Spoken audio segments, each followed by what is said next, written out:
السلام علیکم مائی YouTube family, کیسے ہیں آپ سب؟ آئی ہوپ سب ٹھیک ٹھاک ہوں گے۔ ناول کا نیکسٹ پارٹ حاضر ہے اور اب تو ناول کافی زیادہ انٹرسٹنگ ہو گیا ہے، مجھے تو لگ رہا ہے آپ لوگوں کا پتہ نہیں، تو آپ لوگ بتائیے گا کہ آپ لوگوں کو انٹرسٹنگ لگ رہا ہے یا نہیں۔ چلیں شروع کرتے ہیں اور دیکھتے ہیں کیا ہوتا ہے آگے۔ وہ یونی سے گھر لوٹی تو سامنے لون میں حسین نوجوان کو بیٹھا ہوا پایا۔ اگر 4 دن پہلے دیکھا ہوتا تو یقیناً خوشی سے پاگل ہو جاتی، لیکن آج بات الگ تھی۔ اس نوجوان کو دیکھ کر بھی اندیکھا کر وہ اپنے کمرے کی جانب بڑھنے لگی۔ زنیشہ بخش اسے خود کو یوں اگنور کر کے جاتا دیکھ وہ فوراً کھڑے ہو کر اس کا نام پکارنے لگا۔ بولو۔ وہ رک کر اس کی جانب پلٹتے بے رخی کی انتہا کو چھوتے ہوئے ہوئی۔ ایک لمحے کے لیے امن کو محسوس ہوا جیسے وہ جانتی نہیں اسے۔ ان پیپرز پر سائن چاہیے تھے تمہارے، اس کی سنجیدگی سے کہتے ہی زونی اس کی جانب آئی، ٹیبل پر پڑا پین اور فائل اٹھا کر بغیر پڑھے کھڑے ہی سائن کرنے لگی۔ ایسی بھی کیا جلدی ہے، بیٹھ کر پڑھنے کی زحمت بھی نہیں کر رہی ہو؟ وہ دانت پیستے ہوئے ٹوکنے لگا۔ کیا لکھا ہے؟ میں شارٹ کر کے بتا دو، میرا موڈ نہیں ہے پڑھنے کا۔ وہ بیزاریت ظاہر کر رہی تھی، اس قدر بیزاریت کہ امن کو محسوس ہوا وہ اس کے ساتھ ایک لمحہ بھی نہیں رہنا چاہتی۔ ملوری آنکھوں والی لڑکی کی بیزاریت امن کا پارہ ہائی کر رہی تھی۔ اس نے غصے کی شدت سے اپنی مٹھیاں بھیجی۔ خود پڑھ لو، اتنا پیسہ انگوٹھا چھپانے کے لیے تو نہیں لگا رہا نا تم پہ، اور اگر آپ کے دل میں سامنے والے کے لیے کھٹاس آ جائے تو پھر اس کی ہر بات ہی چپتی معلوم ہوتی ہے۔ مانا وہ صرف چوٹ کر رہا تھا تاکہ وہ بڑے ڈاکومنٹس کو، مگر زونی کو وہ طنز لگا جیسے وہ اپنے احسانات جتا رہا ہو۔ اوہ تو تم یہ جتا رہے ہو کہ تم میری تعلیم پر بڑا پیسہ لگا رہے ہو۔ اس لڑکی کی آنکھوں میں غصہ ابھر آیا تھا، جنہیں دیکھتے ہی امن نے فوراً اپنی پیشانی مس لی۔ میرے کہنے کا مطلب یہ نہیں تھا۔ اس کی آواز میں فوراً لچک آئی، وہ بات بڑھانا نہیں چاہتا تھا، پہلے ہی وہ بہت پریشان تھا۔ مطلب جو بھی تھا، آئندہ مجھ پر یہ احسان کرنے کی ضرورت نہیں ہے، میں اپنی قابلیت پہ اسکالرشپ حاصل کر سکتی ہوں۔ وہ جتا کر کہتی ہوئی ابھی بھی پڑھنے کی زحمت کیے بغیر ڈاکومنٹ پہ سائن کر کے ٹیبل پر پٹک کر اپنے کمرے کی جانب چل دی تھی۔ حضور، میرا نمبر بلاک کیوں کیا تم نے؟ اصل آنے کا مقصود تو اب زبان پہ آیا تھا، وہ اتنی دور پیپر سائن کرانے نہیں آیا تھا، وہ تو صرف اپنی بیوی کے بلاک لسٹ سے نکلنے آیا تھا۔ صرف 4 دن ہوئے تھے بلاک ہوئے اور وہ پاگل ہو چکا تھا، اس قدر پاگل کہ سب کچھ چھوڑ چھاڑ اس کے پاس چلا آیا۔ تم تو ایسے پوچھو جیسے بڑی باتیں کرتے ہو مجھ سے، اس لڑکی نے پلٹ کر طنز کا تیر مارا۔ حضور، میرے پاس ہمارے ان بچوں والے کھیلوں کا وقت نہیں ہے۔ تمہیں کوئی آئیڈیا بھی ہے میں کتنا پریشان ہوں تمہارے لیے ان 4 دنوں میں؟ 4 دنوں سے اس کے اندر لاوا پک رہا تھا کہ اس لڑکی نے بلاک کیا تو کیا کیسے؟ کیا اس لڑکی کو اتنی بھی سمجھ نہیں کہ وہ پریشان ہو جائے گا؟ زونی نے ایک لفظ نہ کہا، اسے چیخنے دیا خود پر۔ تمہیں کوئی اندازہ نہیں ہے میں کتنا بزی رہ رہا ہوں آج کل، مجھے سونے تک کا وقت نہیں ملتا، ٹھیک طرح کھانے کا وقت نہیں ملتا، اور ان سب کے باوجود میں سب کچھ چھوڑ چھاڑ تمہارے لیے آیا ہوں، صرف یہ دیکھنے کہ تم ٹھیک ہو کہ نہیں۔ زو پلیز تھوڑا تو سمجھنے کی کوشش کرو میرے حالات کو، میرے معاملات کو، میری مشکلات کو۔ کب تک بچی بنی رہو گی؟ اس کا نازک بازو پکڑ کر ایک جھٹکے سے کھینچا۔ وہ چلبلی گڑیا اگلے ہی پل اس کے کشادہ سینے سے آ لگی، اس کے اچانک کمر پر بلوری خوبصورت آنکھیں مارے شوق کے پھیلی۔ وہ ہر جگہ دیکھ رہی تھی سوائے اس نوجوان کی آنکھوں کے۔ مقابل کو اس کی یہ ادا بے نیازی شدید زہر معلوم ہوئی، اس لیے اس کی نرم ٹھوڑی سختی سے پکڑ کر چہرہ اونچا کر اپنی گہری و غسیلی آنکھوں میں جھانکنے پر مجبور کیا۔ مانا اس نے لہجہ نرم رکھا تھا مگر دبا دبا غصہ پھر بھی ابھر ہی آیا تھا آواز میں۔ 1 منٹ، شاید تمہیں پتہ نہیں، عورت بچگانہ حرکتیں بھی ایسی مرد کے سامنے کرتی ہے جو اس کے لاڈ اٹھاتا ہے۔ اب وہ باپ ہو، بھائی ہو یا شوہر، پر تم تو میری کال نہیں اٹھاتے، لاڈ کے ساتھ اٹھاؤ گے؟ اس نے آخری جملہ مقابل کو جتاتے ہوئے چوٹ کرنے والے انداز میں ادا کیا۔ میرے پاس وقت نہیں ہوتا تم سے بات کرنے کا۔ وہ دو بدو گویا ہو، یقیناً وہ اس چوٹ کو قبول کرنے کے لیے کسی صورت تیار نہیں تھا، کیونکہ یہ الفاظ بولنے والی کوئی عام عورت نہیں تھی، وہ عورت تھی جو اسے دنیا میں سب سے زیادہ پیاری ہے، جس کے لیے وہ اپنے نزدیک یہ سب کچھ کر رہا ہے۔ تم چاہتے کیا ہو امن بخش؟ کہ میں دن رات تمہیں معلوم میسیجز کرتی رہوں دیوانوں کی طرح، اور تم بے نیاز بادشاہ بنے مجھے اگنور کرتے رہو؟ وہ دانت پیستے ہوئے طنزیہ استفسار کرنے لگی۔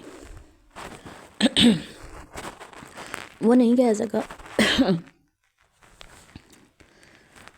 سکا مگر چاہتا وہ واقعی یہی تھا کہ وہ بھلے ہی اس سے بات نہ کر سکے، اس کی کال ریسیو نہ کر سکے، مگر وہ کال کرنا نہ چھوڑے، کیونکہ اتنی دوری و مصروفیات میں یہ واحد چیز تھی جو انہیں جوڑ کر رکھ رہی تھی۔ یہ بھی ختم ہوگی تو وہ اس سے بہت دور چلی جائے گی۔ کم از کم بلاک نہ کرو۔ وہ بات ایسکی سے گویا ہوا جیسے بن بنا رہا ہو۔ اس کی آنکھیں منت کرتی معلوم ہوئی، ان آنکھوں میں نہ جانے ایسی کون سی طاقت تھی کہ وہ چاہ کر بھی مزید غصہ قائم نہ رکھ سکی۔ میں نہیں نکالنے والی تمہارا نمبر بلاک لسٹ سے، زیادہ فکر کبھی لاحق ہو تو میرے باپ کو کال کر کے میرے متعلق پوچھ لینا۔ اگر آپ جیسے مصروف بندے کو وقت میسر آ جائے تو۔ ہاں بھگو کے جوتے مار رہی تھی وہ امن کو، بلوری آنکھوں سے گرا کر اپنے بازو جھٹکے سے چڑھاتی مڑ کر جانے لگی۔ ٹھیک ہے، رکھو میرا نمبر اپنی بلاک میں لسٹ میں شوق سے، مگر سامان پیک کرو۔ کیا؟ ہمارے شوق کے پیچھے مڑی۔ وہی جو تم نے سنا، سامان پیک کرو۔ ہم واپس جا رہے ہیں۔ مجھے سمجھ آ گیا تمہیں خود سے دور کر کے میں نے زندگی کی سب سے بڑی غلطی کی ہے۔ جب تم قریب تھیں کم از کم تمہیں میرا احساس ہوتا، ہمارے درمیان یہ لڑائیاں نہیں ہوتی تھیں۔ امن کا ارادہ اسے اپنے ساتھ لے جانے کا تھا، وہ سمجھ چکا تھا یہ فاصلے ان کے درمیان دوری کا سبب بن رہے ہیں۔ امن، میں کہیں نہیں جانے والی تمہارے ساتھ، میری پڑھائی چل رہی ہے۔ وہ احتجاجاً چیخ اٹھی۔ پر دینے کے بعد دوبارہ قید کرنے کا کیا مطلب؟ اس کے نزدیک امن ظلم کر رہا تھا اب اس کی جان پر۔ پہلے اس کی آنکھوں کو خواب دکھایا اور اب خود ہی انہیں نوچ رہا تھا۔ میں کوئی بحث نہیں چاہتا، تم میرے ساتھ چل رہی ہو اور یہ فائنل ہے۔ جاؤ جا کر سامان پیک کرو۔ اس بار وہ سختی سے حاکمانہ انداز میں گویا ہوا۔ تم پھر مجھے ایک کمرے میں قید کرنا چاہتے ہو؟ اس لڑکی کی آنکھوں میں سرخ ڈوریں نمایاں تھیں، وہ دانت پیستے ہوئے استفسار کرنے لگی۔ مجبوری ہے میری، اور پھر تم ایسا کیوں ظاہر کر رہی ہو کہ یہ صرف میرے اکیلے کی غلطی ہے؟ مجھے تمہیں کبھی اس طرح ایک کمرے میں قید نہ کرنا پڑتا اگر تم بھاگتی نہیں۔ ٹھیک ہے، ساری غلطی میری ہے، لیکن جان میں نے اتنی غلطیاں کی ہیں، وہاں ایک اور صحیح۔ میں بھاگ جاؤں گی امن بخش، میں پھر سے بھاگ جاؤں گی تم سے بہت دور، اتنی دور کہ تم مجھے کبھی ڈھونڈ تک نہ سکو۔ امن بخش چودھری، تم مجھے ایک کمرے میں قید صرف اس لیے رکھ پا رہے ہو پہلے کیونکہ میں رہ رہی تھی۔ میری مرضی کے بغیر مجھے قید رکھ کر دکھانا اب تم۔ اس کا آخری جملہ امن کو چیلنج دیتا معلوم ہوا۔ وہ کمرہ پہلے محفوظ پناہ گاہ تھا، وہ صرف قید لگ رہا تھا اسے اپنی۔ زنیشہ، وہ چیخا جو کمرہ سے حفاظت دیتا تھا پوری حویلی کے کتوں سے، آج وہی کمرہ اسے صرف اپنی قید لگ رہا تھا۔ اتنی بڑی سوچ میں تبدیلی کیسے آ گئی اس لڑکی کی؟ امن کے سمجھ نہیں آ رہا تھا۔ چیخو مت امن بخش، میں ڈرتی نہیں ہوں، وہ لڑکیاں کو ماں کے ڈال نڈر لہجے میں بولی۔ تو تم نہیں چلو گی میرے ساتھ؟ اگر زبردستی لے جانے کی کوشش کرو گی مجھے تو سوائے پچھتاوے کے کچھ نہیں بچے گا تمہارے پاس۔ اس کے لہجے میں دھمکی نمایاں تھی۔ امن اس کی بات سن بے اختیار ہی مسکرا دیا۔ بعد میں کیا پچھتاؤں گا، میں تو ابھی بھی پچھتا رہا ہوں۔ اس کی آنکھیں سرخ ہو گئی تھیں، اس قدر سرخ گویا انگارے برسا رہی ہوں مقابل پر۔ اس کی زلفوں میں انگلیاں الجھا کر خود سے نزدیک کرتا وہ ایک ایک لفظ چبا کر گویا ہوا۔ پچھتاوا کہ تمہیں خود سے دور بھیجا ہی کیوں؟ امن، باتوں کو غلط رخ مت دو، بات دوری کی نہیں ہے، بات بے رخی کی ہے، بات لاپرواہی کی ہے۔ زونی احتجاجاً فوراً ہی چیخی تھی۔ لاپرواہی؟ اگر میں اتنا ہی لاپرواہ ہوتا تو اس وقت تمہارے سامنے کھڑا نہ ہوتا۔ نمبر بلاک ہوتے ہی وہ چوتھے دن اس کے گھر آ دھمکا تھا۔ کیا یہ اس بات کا ثبوت نہیں کہ وہ لاپرواہ نہیں اس کی جانب سے؟ تم دونوں اتنا چیخ کیوں رہے ہو؟ اچانک آنے والی آواز پر ان دونوں نے سامنے کی جانب دیکھا تھا۔ فہیم کو دیکھا امن فوراً ہی زونی سے تھوڑا دور ہٹ کے کھڑا ہوا۔ اب دیکھیں یہ کالا بلّا مجھے زبردستی حویلی لے کے جا رہا ہے واپس۔ زونی نے فہیم کو دیکھتے ہی زاروں قطار رونا شروع کر دیا۔ وہ لڑکی جو ایک لمحے پہلے سے گرا رہی تھی شیرنی کی طرح، وہ اپنے باپ کے ہاتھے ہی بھیگی بلی بن کر رو رہی ہے۔ یہ دیکھ امن کی آنکھیں ٹوسٹ ہوئیں، اس نے فوراً ہی اپنی پیشانی مس لی۔ امن، تم زبردستی کیوں کر رہے ہو اس کے ساتھ؟ ویسے بھی اس کی پڑھائی چل رہی ہے، سال کے درمیان میں لے جا کر کیوں اس کا سال ضائع کرنا چاہتے ہو؟ فہیم پہلی بار اس کی حمایت میں بولا۔ مانا وہ مگرمچھ کی آنسو بہا رہی تھی، لیکن فہیم کا اپنی حمایت کرنا اس کے دل کو چھو گیا۔ فوراً ہی ایک آنکھ میچ کر ہلکا سا فہیم کی جانب دیکھ فدا ہوئی کہ چلو ابلیس کچھ تو کام آیا، اور پھر فوراً ہی دوبارہ بچوں کی طرح بلک کر پہلے سے زیادہ چیخ کر رونا شروع کر دیا۔ چاچا، اس کا سال ضائع نہیں ہوگا، میں پیپر دینے لے آؤں گا اسے، ابھی اسے کہیں کہ میرے ساتھ چلے۔ وہ سنجیدگی اس کہتا آنکھوں میں فہیم کو مطمئن کر رہا تھا۔ زونی، امن تمہیں واپس لے آئے گا، اس لیے ضرورت نہیں ہے اتنا رونا دھونا کرنے کی، چلو جاؤ اپنے شوہر کے ساتھ۔ زونی نے گھبرا کر فہیم کو دیکھا۔ ایک لمحے پہلے جو تھوڑا بہت پیار آیا تھا اس پر، وہ بھی مانو ہوا میں کہیں غائب ہو گیا ہو، بلکہ اب پچھتا رہی تھی کہ اسے بیچ میں لائی ہی کیوں، اسے تو خود ہی لڑ لیتی تو اچھا تھا۔ اب وہ پھر اسے کمرے میں لے جا کر قید کر دے گا اور خود باہر کی رنگینیوں میں مست ہو جائے گا۔ اس خیال سے ہی زونی کو اپنا دل بھاری ہوتا محسوس ہوا۔ میں کہیں نہیں جانے والی اس کے ساتھ، اگر زیادہ لاڈ آ رہا ہے اپنے داماد پر تو آپ ہی اپنے داماد کے ساتھ کیوں نہیں چلے جاتے؟ بڑے آئے کہیں گے۔ فہیم حیران رہ گیا ایک لمحے میں اس لڑکی کی آنکھیں بدلتی دیکھ، وہ تو گرگٹ سے بھی تیز رنگ بدلتی تھی۔ زنیشہ فہیم کو برمی سے کہتی اپنے کمرے کی جانب بڑھ گئی۔ اس کی بکس وغیرہ پیک کروا کر گاڑی میں رکھوا دیں، باقی اپنی اڑیل شیرنی کو لے جانا میرا کام ہے۔ وہ فہیم سے کہتا ہوا فوراً ہی زونی کے پیچھے چل دیا۔ اگلے ہی لمحے پورے لان میں زونی کی چیخیں گونجنے لگی تھی۔ فہیم نے دیکھا کیسے وہ گڑیل نوجوان کسی آٹے کی بوری کی طرح اسے کندھے پر لاد کر باہر لے جا رہا تھا۔ امن بخش، مجھے نیچے اتارو، میں نے کہا مجھے نیچے اتارو۔ تم یہ اچھا نہیں گا رہے امن، میں نہیں جاؤں گی اس قید خانے میں دوبارہ۔ میں نے کہا نا مجھے نیچے اتارو۔ امن نے اسے بیک سیٹ پر آرام سے بٹھایا۔ ابھی زونی مزید کچھ کر پاتی، اس سے قبل ہی امن نے جانے کہاں سے ہتھکڑی نکالی اور اپنے اور اس کے ایک ایک ہاتھ کو اس میں قید کر دیا۔ وہ مارے شاٹ کے دیکھتی ہی رہ گئی۔ یہ کیا ہے؟ کھولو اسے، وہ چیخی۔ میں تمہیں بتانا بھول گیا، میں پوری تیاری سے آیا تھا زو۔ وہ لڑکی نہیں جانتی اس کا ایک بلا کرنا امن بخش کا دماغ ہلا گیا تھا۔ یہی سبب تھا کہ وہ پوری تیاری سے آیا تھا۔ وہ جانتا تھا آفت کی پڑیا کو واپس لے جانا آسان نہیں ہوگا۔ جلے پر نمک چھڑکنے والے انداز میں مسکراتا وہ اس کا سرخ ہوتا گال نرمی سے چوم گیا۔ یعنی تم مجھے لے جانے آئے تھے؟ ارادہ شروع سے ہی واپس لے جانے کا تھا۔ اگر یہ علم ہوتا تو وہ کبھی بھی لڑائی کو اس پوائنٹ پر نہ پہنچنے دیتی کہ وہ واپس لے جانے کی بات کر سکے۔ ہاں اور تم جانتی ہو نا مجھے باتوں کو اپنے حق میں موڑنا مجھے بخوبی آتا ہے۔ وہ مفہومانہ انداز میں مسکراتا اس لڑکی کا دوسرا گال بھی چوم گیا تھا۔ اب تھوڑا آگے ہو کر میرے لیے جگہ بناؤ، یہ میں دوسری سائڈ سے آ کر نہیں بیٹھ سکتا۔ اس حسین نوجوان کے مسکرا کر کہتے ہی زونی اسے کھا جانے والے نگاہوں سے گھورنے لگی۔ اوکے جیسے تمہاری مرضی، مجھے تمہاری گود میں بیٹھنے میں کوئی مسئلہ نہیں ہے۔ ایسے اپنی جگہ سے ایک انچ نہ ہلتا دیکھ وہ مسکرا کر لاپرواہی سے کہتے ہوئے بیٹھنے لگا۔ زونی کو محسوس ہوا کہ وہ واقعی اس کی گود میں بیٹھ جائے گا بغیر کسی ہچکچاہٹ کے۔ اگلے ہی پل وہ فوراً آگے ہوئی۔ کیا آگے کیوں ہو گئی؟ اٹس اوکے، میں ایڈجسٹ ہو جاتا تمہاری چھوٹی سی گود میں، وہ بے شرمی سے مسکراتے ہوئے گویا ہوا۔ تو زونی کے گال لال ہوئے۔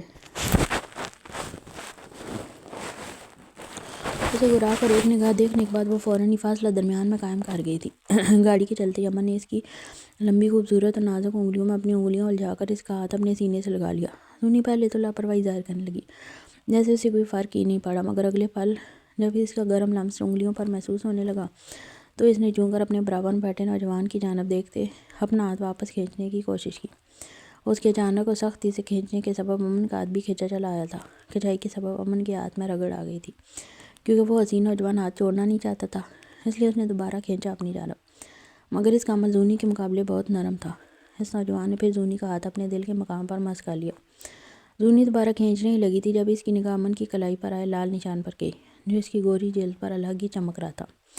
اسے دیکھنے کے بعد دل اچانک ہی گلٹ میں مبتلا ہوا۔ شرمندہ سی ہو کر فوراً ہی کھڑکی کی جانب رخ موڑ گئی۔ وہ امن کو تکلیف نہیں پہنچانا چاہتی تھی، کسی صورت نہیں۔ امن کو تکلیف پہنچانا اس کے لیے ایسا ہی تھا جیسے خود کو تکلیف پہنچانا۔ کچھ دیر گزری تھی کہ اس کا سیل رنگ ہونے لگا جو امن کی پاکٹ میں تھا۔ امن نے سیل نکالا۔ الیان کا نام سکرین پر چمکتا دیکھ اس کی آنکھیں سرخ ہوئیں۔ اس نے حیرت سے پلٹ کر زونی کی جانب دیکھا۔ زونی جو اسے میسج کیا کرتی تھی وہ پورے دن کی باتوں پر مبنی ہوتے تھے، ان میں تو کہیں بھی یہ ذکر نہیں تھا کہ وہ الیان سے ملی ہے۔ ابھی وہ یہی سوچ رہا تھا کہ اچانک اس کے ہاتھ سے سیل جھپٹ لیا گیا۔ ہیلو الیان، زونی نے اس کے سامنے کال ریسیو کر کے سیل کان سے لگایا۔ ہیلو، وہ زونی، مجھے تم سے ایک فیور چاہیے تھا۔ اس کی آواز میں لچک اور ہچکچاہٹ نمایاں تھی۔ ہاں بولیں۔ امن کی آنکھیں ٹوسٹ ہوئیں۔ اتنی عزت؟ اس کی آواز کی نرمی بھی جیسے امن کا دل جلا رہی تھی۔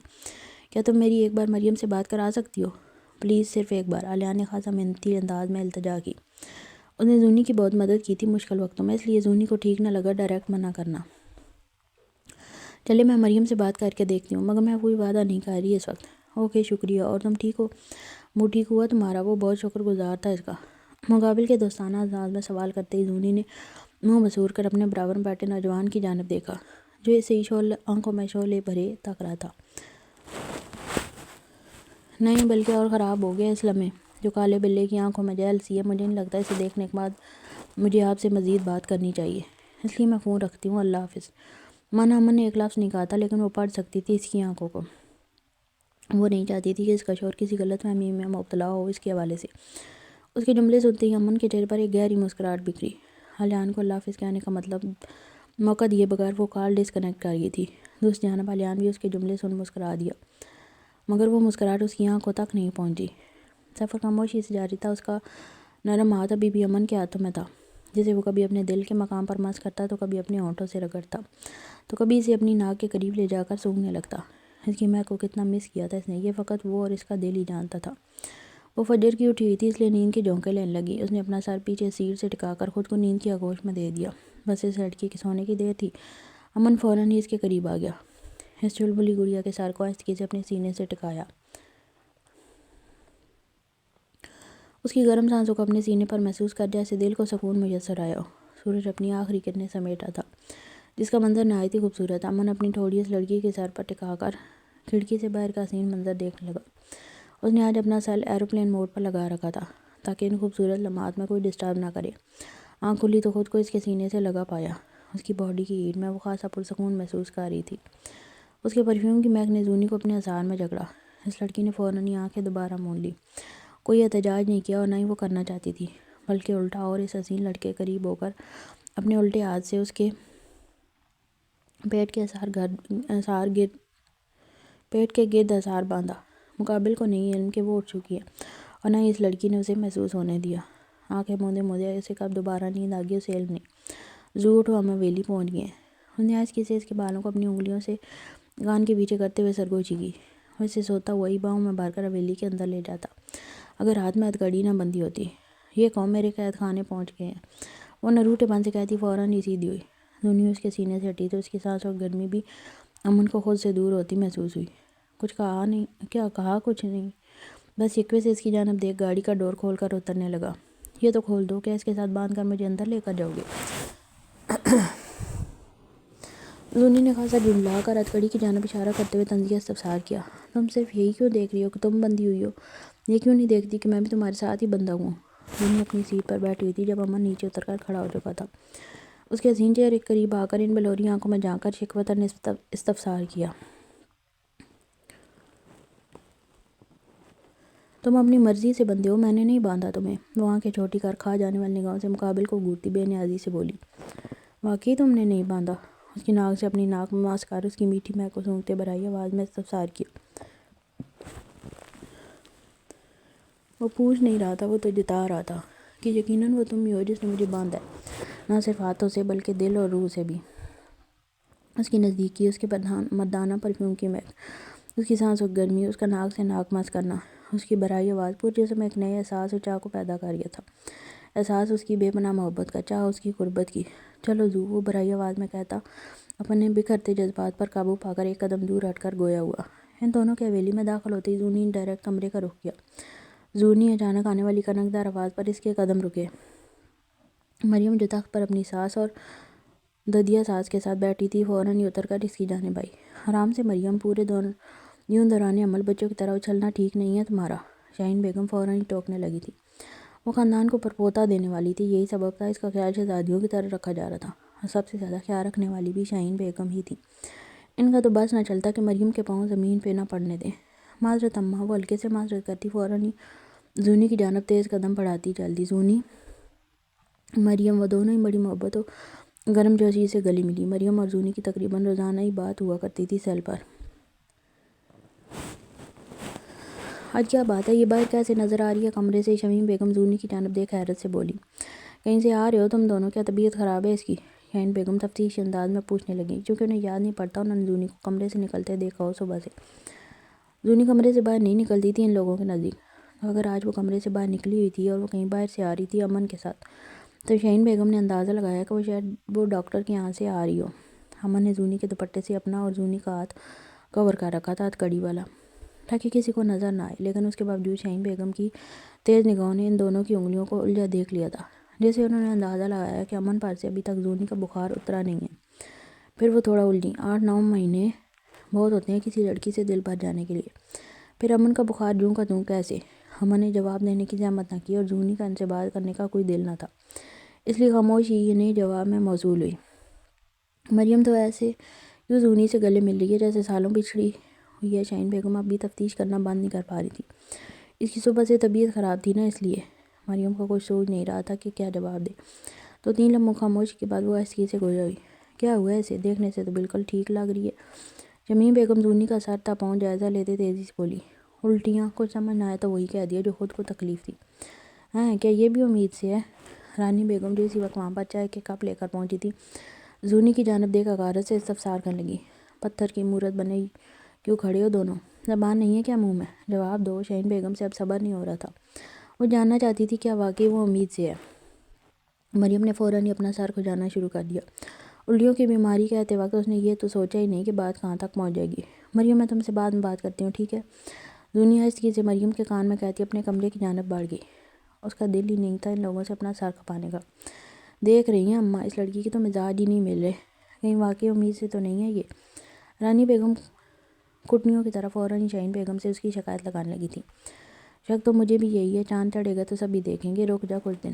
وہ اپنی آنکھیں سوچنے والے انداز میں گھماتی گمبھیر لہجے میں گویا ہوئی۔ وہیں مریم کھڑی ان کی باتیں سن رہی تھی۔ وہ جانتی تھی ایسا کچھ نہیں ہے، لیکن پھر بھی اس نے کچھ نہ کہا۔ اپنے کمرے میں آتے وہ پورے لانج میں نظر گھمانے لگی۔ کمرے کی ہر چیز ویسی تھی جیسے وہ چھوڑ کر گئی تھی۔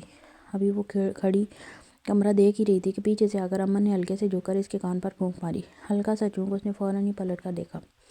کالے بلے کھولو اسے، الجھن ہو رہی ہے مجھے اس سے، وہ خاصا جھنجھلا کر بولی۔ تم سن بھی رہے ہو میں کیا بول رہی ہوں؟ امن کھولو اسے۔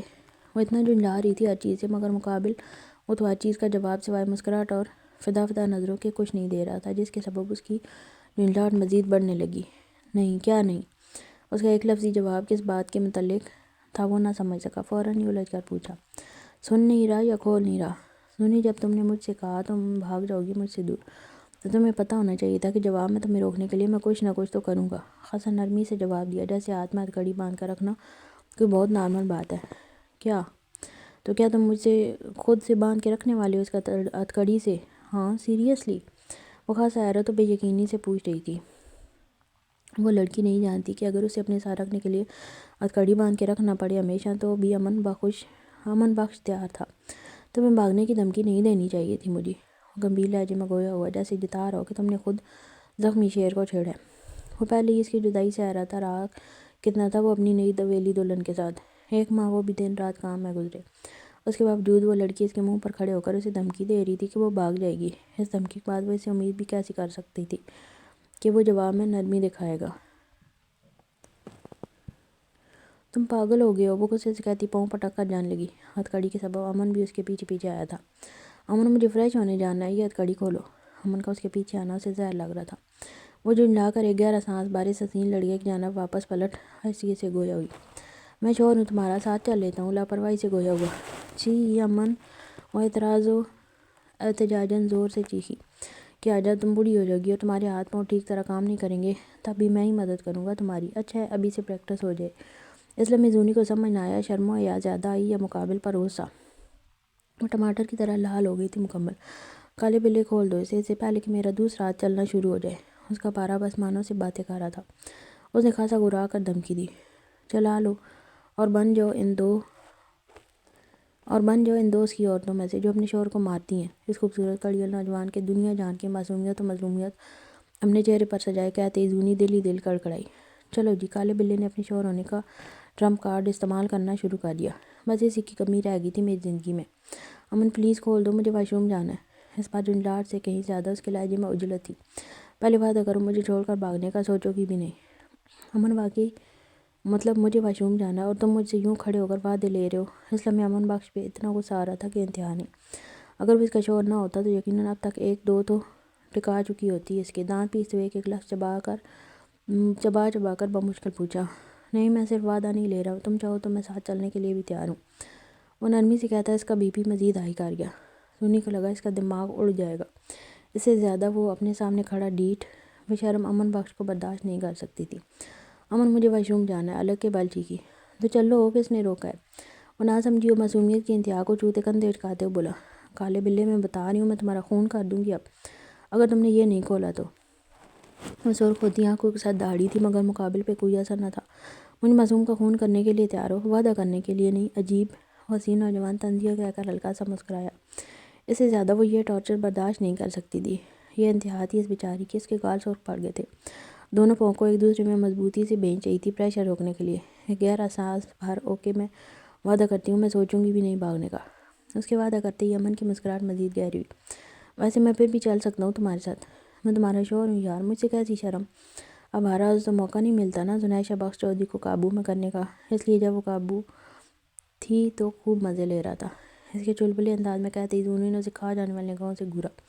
امن بخش، میں تمہیں چھوڑوں گی نہیں۔ وہ دانت پیستے ہوئے ابھی دھمکی دے ہی رہی تھی کہ مقابل اس کے کان کے پاس منہ لا کر اس کے کان کی لو سے اپنے ہونٹ مس کرتے برائی آواز میں گویا ہوا، میں بھی یہی چاہتا ہوں، تم چھوڑو نا مجھے۔ اس کی سانسوں کی گرمی زونی کو اپنی گردن جھلساتی معلوم ہوئی۔ زونی اس کی قربت میں خود کو پگھلتا ہوا محسوس کر رہی تھی۔ اس کی حالت پر ترس کھاتے امن نے ہتھکڑی کھولی۔ وہ ایک لمحے کی دیری کیے بغیر فوراً واش روم کی جانب بھاگی تھی، جبکہ امن مسکرا رہا تھا۔ ساتھ چلوں؟ اس نے مذاق خیز انداز میں پیچھے سے چھیڑنے کی نیت سے آواز لگائی۔ مر جاؤ گڑ کھا کے۔ مشروم کے دروازے پر پہنچ کر بغیر پیچھے مڑنے کی زحمت کے دانت پیستے ہوئے بولی، ویسے تو میں میٹنگ میں جانے کا سوچ رہا تھا، لیکن اب جب تم مجھے گڑ کھلانے کے لیے تیار بیٹھی ہو تو میں کہیں نہیں جا رہا، جانے من۔ وہ شوخیہ زومینی انداز میں کہتا بیڈ پر لیٹنے والے انداز میں بے جان ہو کر گرا، مانا وہ اس کا چہرہ نہیں دیکھ پا رہا تھا، مگر امیجن کر سکتا تھا زونی کے گال کس قدر لال ہو گئے ہوں گے اس کے جملے سن۔ یہ لو، یہ کھاؤ۔ اس نے کبھی نہیں سوچا تھا وہ شامیر بخش چودھری کا اتنا کیئرنگ روپ بھی دیکھے گی اپنی زندگی میں۔ وہ اسے سیب کاٹ کاٹ کے دے رہا تھا اور وہ سکون سے لیٹ کر کھا رہی تھی۔ اس پر بھی چھلکا چڑھا ہوا ہے، اتار دو اسے۔ مجھے اچھا نہیں لگتا، مریم نے منہ بسور کر کہا۔ وہ تو سیب کھانا ہی نہیں چاہتی تھی، آج کل کچھ بھی کھانے کا دل نہیں کرتا تھا اس کا۔ یہ تو شامیر تھا جو ہر وقت اس کے پیچھے پڑا رہتا اور اسے ہر تھوڑی دیر بعد کچھ نہ کچھ کھلاتا۔ چپ چاپ کھاؤ مس چشمش، اسی میں سارے وٹامنز ہوتے ہیں۔ ودو سختی سے حکم دیا۔ تم یوں نہیں جانا کب سٹارٹ کرو گے؟ وہ ہینڈسم نوجوان نہیں جانتا تھا اس کی اتنی کیئرنگ کرنا بھی مریم کو گلٹ میں مبتلا کرتا تھا۔ جب تک میرا بیبی نہیں ہو جاتا میں کہیں نہیں جا رہا۔ اس کے اعلانیہ کا عدیم مریم کو سیب اپنے حلق میں اٹکتا محسوس ہوا۔ تم چلے جاؤ، میں اپنا خیال خود رکھ سکتی ہوں۔ وہ نہیں چاہتی تھی کہ شامیر بہت زیادہ توقعات اور امیدیں باندھ لے اس بچے سے اور آخر میں اس کا دل ٹوٹے۔ نتیجتاً اس کی بیٹی سے وہ اتنی نفرت کرنے لگے۔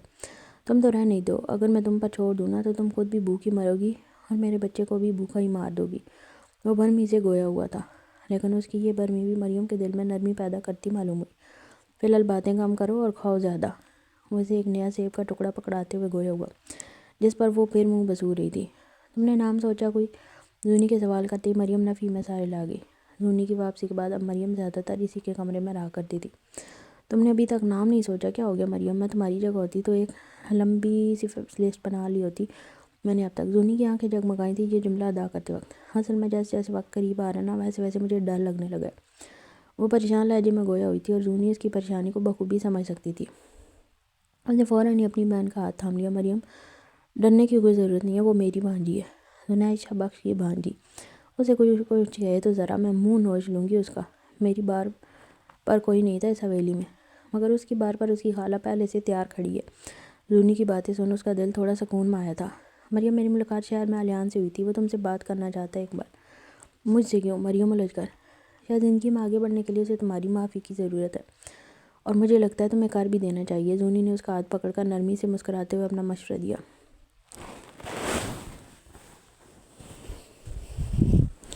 زونی، میرے لیے آسان نہیں ہے اسے معاف کرنا۔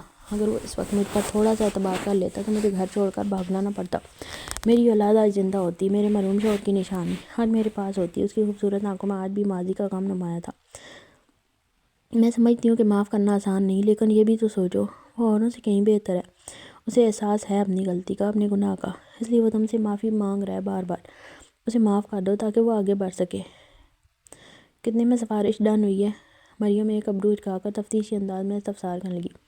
لو جی، میری مثال تو وہی ہوگی، بد سے بدنام برا، نیکی بھی کروں تو لوگ شک کرتے ہیں۔ وہ دنیا جان کی معصومیت اور بے بسی چہرے پر سجائے گویا ہوئی۔ اس کے انداز پر مریم بے اختیاری مسکرا دی تھی۔ وہ واقعی بہت دکھی اور غمزدہ ہے یار۔ زونی چاہ کر بھی خود کو روک نہیں پا رہی تھی الیان کی سفارش کرنے سے، کیونکہ اس نے دیکھا تھا اس کی کور بھری آنکھوں کو، اس کے رنجیدہ چہرے کو، سنا تھا اس کے درد میں ڈوبی باتوں کو۔ اچھا ٹھیک ہے، میں کوئی مناسب وقت دے کر بات کر لوں گی۔ مریم خود بھی اس موضوع کو مزید طول نہیں دینا چاہتی تھی، کیونکہ اس کی زندگی میں الیان اب کہیں نہیں تھا۔ جو تھا اس کا شوہر تھا شامیر بخش چودھری۔ ابھی وہ دونوں بہنیں بات کر رہی تھیں کہ زونی کا سیل رنگ ہوا۔ کال فہیم کی تھی۔ کچھ دیر بات کرنے کے بعد مریم کی جانب سیل بڑھا دیا۔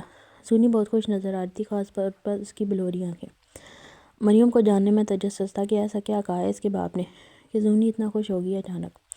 رسمی سلام دعا کے بعد فہیم نے اسے بتایا کہ اس نے زونی کی رضامندی کے ساتھ اپنی جائیداد کے حصے کا پورا آدھا حصہ اس کے نام کر دیا ہے۔ بس اتنا سننا تھا کہ اس کی آنکھوں سے آنسو از خود جاری ہو گئے۔ یقین آیا کہ اس کے باپ نے اسے اپنا لیا اور نہ صرف اپنایا ہے بلکہ اس کا جائز حق بھی اس کے نام کر دیا ہے۔ مانا فہیم ابھی بھی نہیں دکھاتا تھا، مگر اب وہ صرف اپنی بیٹیوں کی ہی فکر کرتا تھا۔ وہ جو امن کے ساتھ مل کر سارے کام کر رہا تھا، سبب صرف اس کے پیچھے اپنی بیٹیوں کا اچھا روشن مستقبل تھا۔ جب سے اسے پتہ چلا تھا زونی سے کہ مریم کی بیٹی ہونے والی ہے، بیٹا نہیں، تب سے ہی وہ فکر مند ہو گیا تھا۔ شامیر کے متعلق کون نہیں جانتا تھا کتنا لاپرواہ سا بندہ ہے وہ ہمیشہ مریم کو چھوڑ جاتا تھا، اگر بیٹی ہونے کے بعد بھی چھوڑ گیا تو کیا عجب۔ اس لیے اپنی بیٹی اور نوازی کا فیوچر سیکیور کرنے کے لیے اس نے زونی کی رضامندی کے ساتھ مریم کا جائزہ کو اس کے نام کر دیا تھا۔ اب اگر شامر اسے چھوڑتا تو مریم بے آسرا اور بے گھر نہیں ہوگی۔ اس کے پاس اتنا پیسہ ہوگا کہ وہ آرام سے گھر بیٹھ کر اپنی بیٹی کو آسائش و بھری زندگی دے سکتی ہے۔ امن اپنے کمرے کی جانب آ ہی رہا تھا جب اس کی نگاہ اپنے کمرے کے باہر کھڑے ملازمین کی قطار پر گئی، جو کوئی نہ کوئی الیکٹرک سامان لیے ہاتھ میں کھڑے تھے۔ وہ الجھا، یہ سب کیا ہو رہا ہے؟ اس کی رعبدار بلند آواز پر سب اس کی جانب متوجہ ہوئے۔ بابا، ہم چیزیں ٹھیک کرانے آئے ہیں، ایک ملازم کے کہتے ہی امن ناسمجھی سے دیکھا۔ چیزیں ٹھیک کرانے؟ جی بابا، زونی بی بی کے ہاتھوں میں جادو ہے، ساری چیزیں یوں چٹکی بجا کر صحیح کر دیتی ہیں، اس لیے میں اپنی خراب استری لایا ہوں ان کے پاس ٹھیک کرانے۔ اس ملازمہ کی بات سن وہ خاصا حیران ہوا تھا۔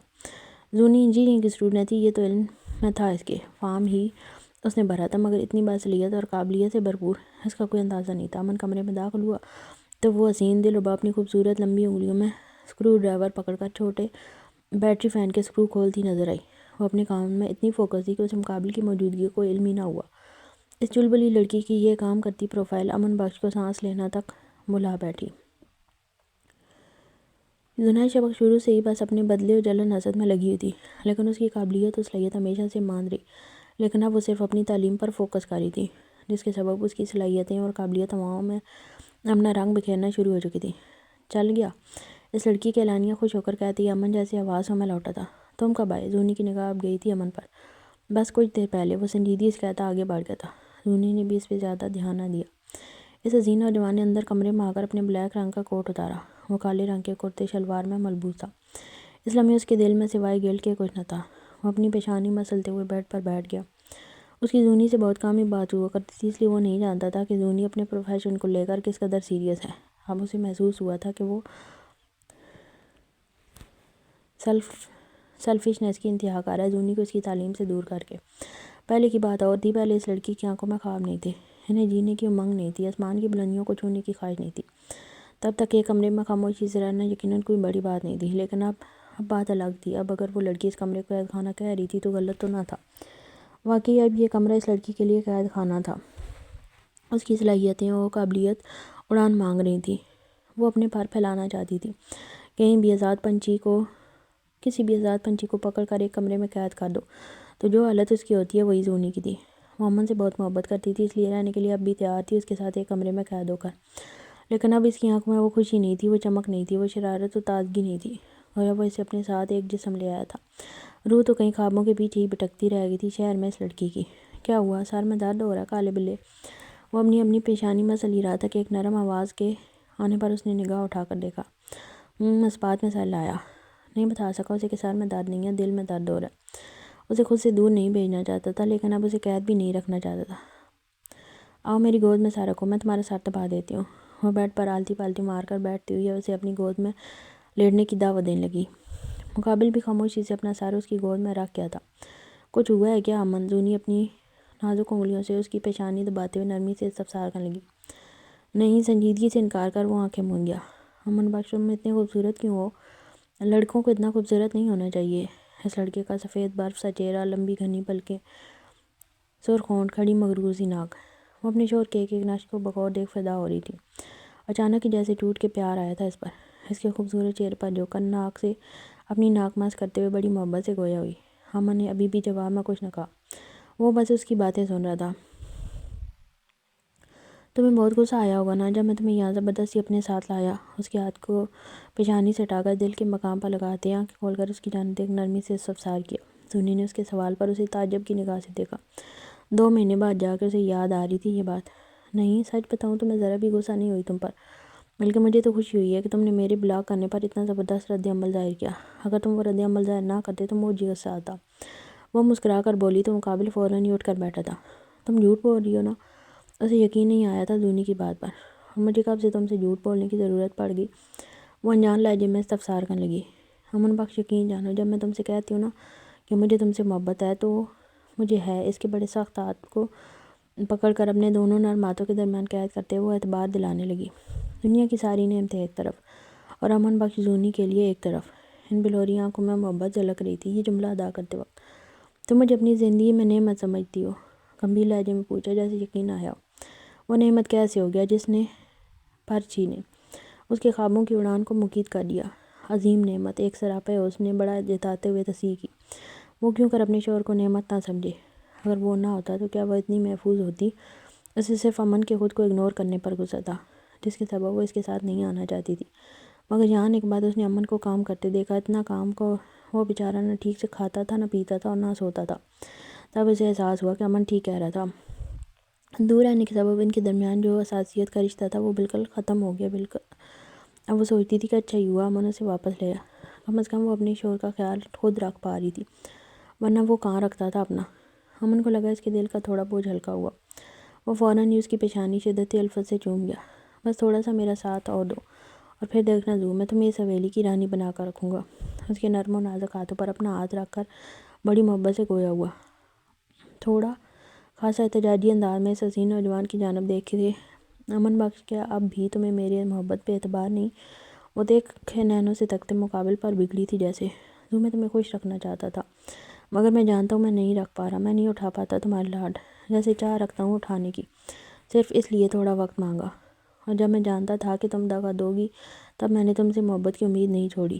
تو آج جب تم وفاؤں کی مورت بنے بیٹھی ہو میرے سامنے تو تمہیں لگتا ہے میں شک کر سکتا ہوں تمہاری محبت پر؟ اس کے جواب پر زو نے اطمینان سے مسکرا دی۔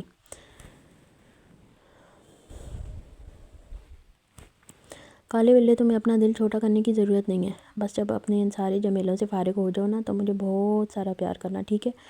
اس بلبلی گڑیا کے چہرے پر ایک بھولی سی مسکان تھی اس لمحے۔ وہ اپنی دونوں بائیں پھیلا کر بہت سارے پیار کی ڈیمانڈ کر رہی تھی اس کی۔ وہ اپنے شوہر کو اس بوجھ تلے نہیں رکھنا چاہتی تھی کہ وہ اسے خوش نہیں رکھ رہا، کیونکہ وہ خوش تھی۔ امن کتنا بھی بیزی ہوا وہ اسے دیکھ سکتی تھی، اس کے پاس جا سکتی تھی، اس کی مہک محسوس کر سکتی تھی، اس کے سینے پر سر رکھ کر لیٹ سکتی تھی، اس کے کام کر سکتی تھی۔ امن بخش نہیں جانتا اس کا تو ساتھ ہی زنید شاہ بخش کی خوشی تھا۔ اب امن کے پاس سب کچھ تھا مگر زونی کے پاس صرف وہ۔ اپنی دونوں بائیں پھیلائے وہ پیار کی ڈیمانڈ کرتی، امن کا دل ہلا گئی تھی۔ اس نوجوان کے چہرے پر ایک دل فریب مسکراہٹ رقص ہوئی۔ ویسے تھوڑا پیار میں ابھی بھی دے سکتا ہوں، اتنا نکما شوہر بھی نہیں ہوں اب میں، وہ شرارت سے کہتا۔ اس کی زلفوں میں اپنی انگلیاں الجھا کر اس کے نازک وجود کو خود پر گرا گیا تھا، جس پر زونی کے گال لال ہوئے اور سانسیں بھاری۔ رکو رکو میں مدد کرتا ہوں۔ مریم کے آخری ماہ چل رہے تھے، جس کے سبب اٹھنے بیٹھنے میں اب اسے پریشانی ہونے لگی تھی۔ اسے بیڈ سے اترتا دیکھ شامیر فوراً ہی اس کے پاس آ گیا تھا مدد کرنے۔ اس نے مریم کو برائڈل سٹائل میں کیری کیا اور اسے واش روم کے دروازے تک خود چھوڑ کر آیا۔ مجھے اب عادت سی ہونے لگی ہے اس شخص کی۔ وہ فریش ہو کر باہر آئی تو شامیر نے فوراً ہی اسے باؤں میں بھر لیا تھا اور اسے بیڈ کی جانب لے جانے لگا۔ مریم اس لڑکے کا چہرہ دیکھتے ہوئے اپنی بائیں اس کی گردن کے گرد باندھی بے ساختہ ہی سوچنے لگی تھی۔ شامیر نے بہت آہستگی سے اسے بیڈ پر لٹایا اور واپس کمبل اڑا دیا۔ سردی بہت ہو رہی ہے، میں ہیٹر آن کر دیتا ہوں۔ شامیر خاص اس کے لیے شہر سے جا کر ہیٹر لے کر آیا تھا، وہ بھی صرف کچھ گھنٹوں میں۔ ہیٹر آن کرنے کے بعد وہ بیڈ پر اس کے برابر میں آ کر بیٹھ گیا تھا۔ شامیر مجھے سونے دو۔ اس کے ہاتھوں میں کچھ چلبلی سی تھی۔ مریم کے برابر میں بیٹھنے کے بعد اس کے ہاتھ ٹکتے ہی نہیں تھے، کبھی اس کی انگلیوں میں اپنی انگلیاں الجھاتا تو کبھی اس کی زلفوں سے کھیلتا، تو کبھی اس کے گالوں کو سہلانے لگتا تو کبھی اس کے کانوں کی لو کو پکڑ کر نرمی سے مسلنے لگتا۔ کبھی کبھار تو مریم چڑ جاتی تھی اس کے اس عمل سے اور پوچھتی تھی آخر تم اپنے ہاتھ اپنے قابو میں کیوں نہیں رکھ سکتے؟ اس لمحے بھی وہ اسے تنگ ہی کر رہا تھا۔ جب وہ منہ بسور کر اس کی جانب دیکھ گویا ہوئی، ٹھیک ہے میں ہاتھ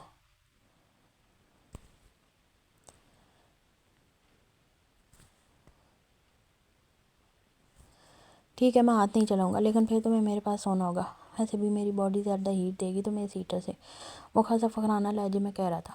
اس کی آنکھوں میں شوخی میں چلتی دیکھ لی تھی مریم نے۔ اور اگر مجھے ہیٹ چاہیے ہی نہ ہو تو، وہ اتراتے ہوئے بے نیازی سے بولی، تو میں زبردستی دوں گا۔ اس نے فوراً ہی قریب آ کر اس کے سر کے نیچے سے تکیہ نکال کر اپنا ہاتھ حائل کیا اور اسے اپنے سینے سے لگا لیا۔ اب تمہیں اچھی نیند آئے گی دیکھنا، وہ مطمئن لہجے میں گویا ہوا۔ ساتھ ساتھ اس کی انگلیاں اب اس کی کمر پر رقص کر رہی تھیں۔ مریم نے اس کے عمل پر جھنجھا کر اس کی ٹھوڑی کو ہلکا سا کاٹا۔ اب تمہاری انگلیاں چلی نا شامیر تو میں تمہیں بیڈ سے نیچے دھکا دے دوں گی، اس دل نشین نے برہمی سے دھمکی دی۔ اچھا کوشش کروں گا، وہ مسکراتے ہوئے کہتا اسے اپنے اثار میں جکڑ گیا۔ کچھ دیر بعد ہی اسے نیند کی آغوش نے آ کر گھیر لیا، جبکہ مریم وہ ابھی بھی جاگ رہی تھی۔ کیا بیٹی ہونے کے بعد تم بدل جاؤ گے شامیر؟ پلیز مت بدلنا، مجھے عادت ہو گئی ہے تمہاری۔ اس کے سینے سے اپنا چہرہ اٹھا کر شامیر کے حسین اور سوتے ہوئے چہرے کو بغور تکتے گمبھیر لہجے میں استفسار کیا، جیسے پوری زندگی اٹکی ہو اس سوال کے جواب میں، جبکہ علم تھا کہ مقابل سو رہا ہے، بلکہ سوال کیا ہی اس لیے تھا کیونکہ جانتی تھی کہ سو رہا ہے۔ پھر التجا کرنے لگی کہ نہ بدلے، کیونکہ اس کی محبت و پرواہ کی عادت ہو گئی تھی۔ پلیز مت بدلنا، اس بار منتی لہجے میں کہتے ہی اس کی آنکھوں میں آنسو آ گئے۔ اس کے سینے سے سر ٹکا کر اس کی میٹھی مہک کو سونگھنے لگی، بغیر کسی پرفیوم کے جو اس کے جسم سے خوشبو آتی تھی۔ مریم کو وہ دنیا کی سب سے اچھی خوشبو لگنے لگی تھی۔ زندگی میں اسے بہت سالوں بعد خوشیاں اور محبتیں مل رہی تھیں، لیکن یہ ایک بیٹے کا صدقہ تھا، اس لیے اب وہ خدا سے دعا کرنے لگی تھی، خدا اس کی جھولی میں بیٹا ڈال دے۔ کبھی کبھار ہمارا دل وہ دعائیں کرنے لگتا ہے جو بظاہر ہمیں ہمارے لیے سب سے بہتر محسوس ہو رہی ہوتی ہیں، لیکن یہ صرف خدا جانتا ہے کہ اس بندے کے لیے کیا بہتر ہے اور کیا بہترین۔ ممکن ہے کہ آپ بہتر کی خواہش مند ہوں اور وہ آپ کے لیے بہترین رکھے ہوئے ہو۔ وہ اسپتال میں تھی، نیم بیہوشی کی حالت میں۔ بچے کا نال گلے میں لپٹ جانے کے سبب اس کی ڈیلیوری میں مسائل در آئے تھے، جس کی وجہ سے گاؤں کے اسپتال میں اس کی نارمل ڈیلیوری ممکن نہ تھی۔ شامیر اسے قریب کے شہر کے اسپتال لے آیا تھا، جلد بازی میں، جہاں اس کا آپریشن ہوا تھا۔ جب وہ ہلکا سا ہوش میں آئی تو اس نے اپنے سر پر سفید لائٹس کو جلتا ہوا پایا۔ اس کی نظر سب سے پہلے سامنے والی گھڑی پر گئی، جس میں 9 بج رہے تھے۔ کمرہ برف کی طرح ٹھنڈا ہو رہا تھا۔ وہ لائٹس کو دیکھتی رہی سن ذہن کے ساتھ، یہاں تک کہ ایک بچے کے رونے کی آوازیں اس کی کانوں کی سماعت سے ٹکرانے لگی، اور اس کے بعد اس کی آنکھیں پھر بند ہو گئیں۔ شامیر اپنی سانسیں روکے ڈرائیور کے ساتھ باہر کھڑا ہوا تھا، آپریشن تھیٹر کے۔ اس نے کال کر کے گھر والوں کو خبر کر دی تھی، سب پہنچنے والے تھے۔ شاہین بیگم کا پرپوتا آنے والا تھا، وہ تو پوری تیاری کے ساتھ آ رہی تھی ڈھول والوں کو لے کر۔ مبارک ہو، آپ کی بیٹی ہوئی ہے، نرس نے شامیر کے آگے اس ننھی پری کو کرتے مسرت بھرے لہجے میں کہا۔ اس لڑکی کی آنکھ ہلکی سی کھلی تو پورے کمرے میں خاموشی چھائی ہوئی تھی۔ تو کیا مجھ پر قیامت آ کر گزر گئی اور مجھے کچھ خبر ہی نہ ہوئی؟ وہ دل ہی دل ابھی بڑبڑا ہی رہی تھی کہ اچانک اس پہ کوئی چھایا۔ اس نے پوری آنکھیں کھول کر جب اوپر کی جانب دیکھا تو لگا جیسے کوئی خواب ہو، کیونکہ خواب ہی اتنے خوبصورت ہوتے ہیں جتنا خوبصورت وہ نوجوان اسلام میں لگ رہا تھا۔ بلیک ٹی شرٹ پر بلو جینز اور اس پر اس کے سلکی بکھرے بال، آنکھوں میں چائی سرخی اور ہونٹوں پر خوبصورت سی مسکان، ویسے بڑی محبت سے تاک رہا تھا۔ مجھے نہیں سمجھ آ رہا میں کن الفاظوں میں تمہارا شکریہ ادا کروں، میں کر ہی نہیں سکتا شاید، اس نے ہلکے سے کندھے اچکاتے ہوئے بے بسی سے کہا۔ اس کے مشکور جملے سن مریم کے دل کو راحت پہنچی تھی۔ اسے محسوس ہوا خدا نے اس کی دعا سن لی ہے اور اس کی جھولی میں بیٹا ڈال دیا ہے، کیونکہ اگر اس کی جھولی میں بیٹا نہ آیا ہوتا تو یقیناً اس وقت شامیر اتنے خوبصورت الفاظ کبھی اس سے ادا نہ کرتا۔ کہاں ہے؟ اس کے ہونٹ بمشکل ہی ہل پائے تھے۔ اسے اپنا پورا جسم ابھی بھی سن محسوس ہو رہا تھا۔ اسے زونی اوپر لے کے گئی ہے فرسٹ فلور پر گلا صاف کروانے۔ یہ سن مریم نے پرسکون انداز میں آنکھیں دوبارہ موند لیں۔ وہ دوائیوں کے زیر اثر تھی، اس لیے پھر سو گئی۔ دوبارہ آنکھ کھلی تو بچے کے رونے کی آواز کانوں کی سماعت سے ٹکرا رہی تھی۔ شامیر کو اس کو بھوک لگ رہی ہے، اسے اس کی ماں کو دو تاکہ وہ دودھ پلائے، زونی نے خاصا جھنجھلا کر کہا تھا۔ نہیں، مریم بہت تکلیف میں ہے، وہ کیسے دودھ پلائے گی؟ میں کہہ رہا ہوں نا، میں اسے سنبھال رہا ہوں، تم باہر سے جا کر فیڈر بنا کر لے آؤ۔ شامیر اپنی بات پر ابھی بھی قائم تھا۔ ان دونوں کی اس معاملے میں بحث چل رہی تھی۔ ارے تو لیٹے لیٹے پلا دے گی، زونی نے جیسے سمجھانے کی کوشش کی۔ تمہیں سمجھ کیوں نہیں آتا زونی؟ وہ اتنی تکلیف میں سوئی ہے، میں نہیں چاہتا اس کی نیند خراب ہو۔ مگر ڈاکٹر نے کہا ہے کہ بچے کے لیے اس کی ماں کا دودھ ہی سب سے بیسٹ ہے۔ اس لمحے زونی کا شدت سے دل چاہا کہ مقابل کا سر پھاڑ دے۔ کس قدر اوور کیئرنگ تھا وہ بندہ اپنی بیوی کو لے کر، کہ بچے کو فیڈر کا دودھ پلانے کے لیے تیار تھا، مگر اپنی بیوی کی پرسکون نیند خراب کرنے کے لیے نہیں۔ میں منع تھوڑی کر رہا ہوں، میں بس کہہ رہا ہوں کہ ابھی چھوڑ دو۔ مریم کا آپریشن ہوا ہے نا بڑا، وہ تکلیف میں سوئی ہے بہت، جیسے ہی ہوش میں آئے گی اسے پھر اپنی تکلیفوں کا احساس ہونے لگے گا، اس لیے بہتر یہی ہے کہ اسے سونے دو۔ او شامیر، یہ بچے کی پہلی خوراک ہے، سمجھا کرو، کہیں ایسا نہ ہو کہ پاؤڈر کے دوسرے سے موشن لگ جائیں یا اس کا پیٹ خراب ہو جائے۔ یہ ابھی زونی اسے سمجھا ہی رہی تھی کہ مریم کی آواز آئی۔ زونی، اسے میرے پاس لے آؤ جلدی، وہ بھوکا ہے۔ اس لمحے بچی اتنا رو رہی تھی کہ زونی مریم کے جملوں پر دھیان دیا ہی نہیں، اور نہ شامیر نے۔ دیکھو جگا دیا نا تم نے اسے، شامیر جیسے زونی پہ برہم ہوا تھا۔ تم میری بھانجی کو ادھر دو، کب سے اسے رلا رہے ہو، سمجھ کیوں نہیں آ رہا تمہیں؟ اسے تمہاری گود نہیں اپنی ماں چاہیے اس وقت، زونی بھی اس کی طرز میں کہتی فوراً اس ننھی پری کو اس کے والد کے ہاتھ سے لے کر مریم کے پاس پہنچی۔ یہ لو مریم، اس دودھ پلاؤ، یہ بیچاری بہت بھوکی ہے۔ زونی نے مونس کا لفظ ادا کیا، مذکر کا نہیں۔ یہ دیکھ مریم خاصا ناسمجھی اور حیرانگی سے اسے دیکھنے لگی۔ بھوکی؟ اس نے زیر لب بے یقینی سے دوبارہ بڑبڑایا۔ بہت بھوکی؟ ہاں بہت بھوکی ہے، اور یہ تمہارا شوہر بے وقوف کہیں کا تمہیں اٹھانے نہیں دے رہا اسے دودھ پلانے کے لیے۔ زونی نے آخری جملہ پیچھے پلٹ کر شامیر کو گھوری سے نوازتے ہوئے ادا کیا، اور پھر تیزی سے ننھی پری کو مریم کے برابر میں لٹایا۔ اس ننھی پری کو دیکھتے ہی مریم ایک دو لمحوں کے لیے ساکت ہو گئی۔ مریم، تمہیں ہمت کر کے میری سائیڈ کروٹ لینی پڑے گی، تبھی تم دودھ پلا سکو گی آرام سے، زونی نے نرمی سے کہتے اس کی مدد کرنے لگی کروٹ لینے میں۔ مگر اس بیچاری کا پورا جسم اس قدر تکلیف میں تھا کہ کروٹ لیتے وقت اس کی بے ساختہ کرا بلند ہوئی۔ مریم اگر تم سے مڑا نہیں جا رہا کوئی بات نہیں، ہم اسے فیڈر پلا دیں گے، 1-2 دن تک پی سکتی ہے۔ وہ حسین لڑکا فوراً ہی اس کی سائڈ آ کر گویا ہوا۔ اس کی آنکھوں میں فکر جھلک رہی تھی، وہ بے انتہا فکر۔ نہیں ٹھیک ہے، میں پلا دوں گی، اس نے نرمی سے جواب دیا۔ چلو ٹھیک ہے، لیکن میں یہیں بیٹھ جاتا ہوں تمہارے پیچھے، تم میری کمر سے ٹیک لگا لو تاکہ تمہاری کمر کو سہارا ملے۔ شامیر یہ جملہ ادا کرتے ہی فوراً اس کے برابر میں بیٹھ گیا، اپنی کمر اس کی سمت کر۔ اف شامیرہ سے شور تب کرتے ہیں جب ان کی وائف بیٹھ کر دودھ پلا رہی ہو۔ اس وقت تو مریم لیٹی ہوئی ہے آلریڈی، زونی کی جھنجھلا کر کہتے شامیر نے اسے گھور کر دیکھا۔ شامیر ویسے کبھی کتاب نہیں کھولتا تھا، اس کا اور کتاب کا تو جیسے دور دور تک کوئی تعلق ہی نہ ہو، لیکن اپنی بیوی خاطر اس نے ایک پریگننٹ عورت کا کیسے خیال رکھتے ہیں اور ڈیلیوری کے بعد اسے اور بچے کو کیسے سنبھالتے ہیں یہ سب بڑے دھیان سے پڑھ رکھا تھا۔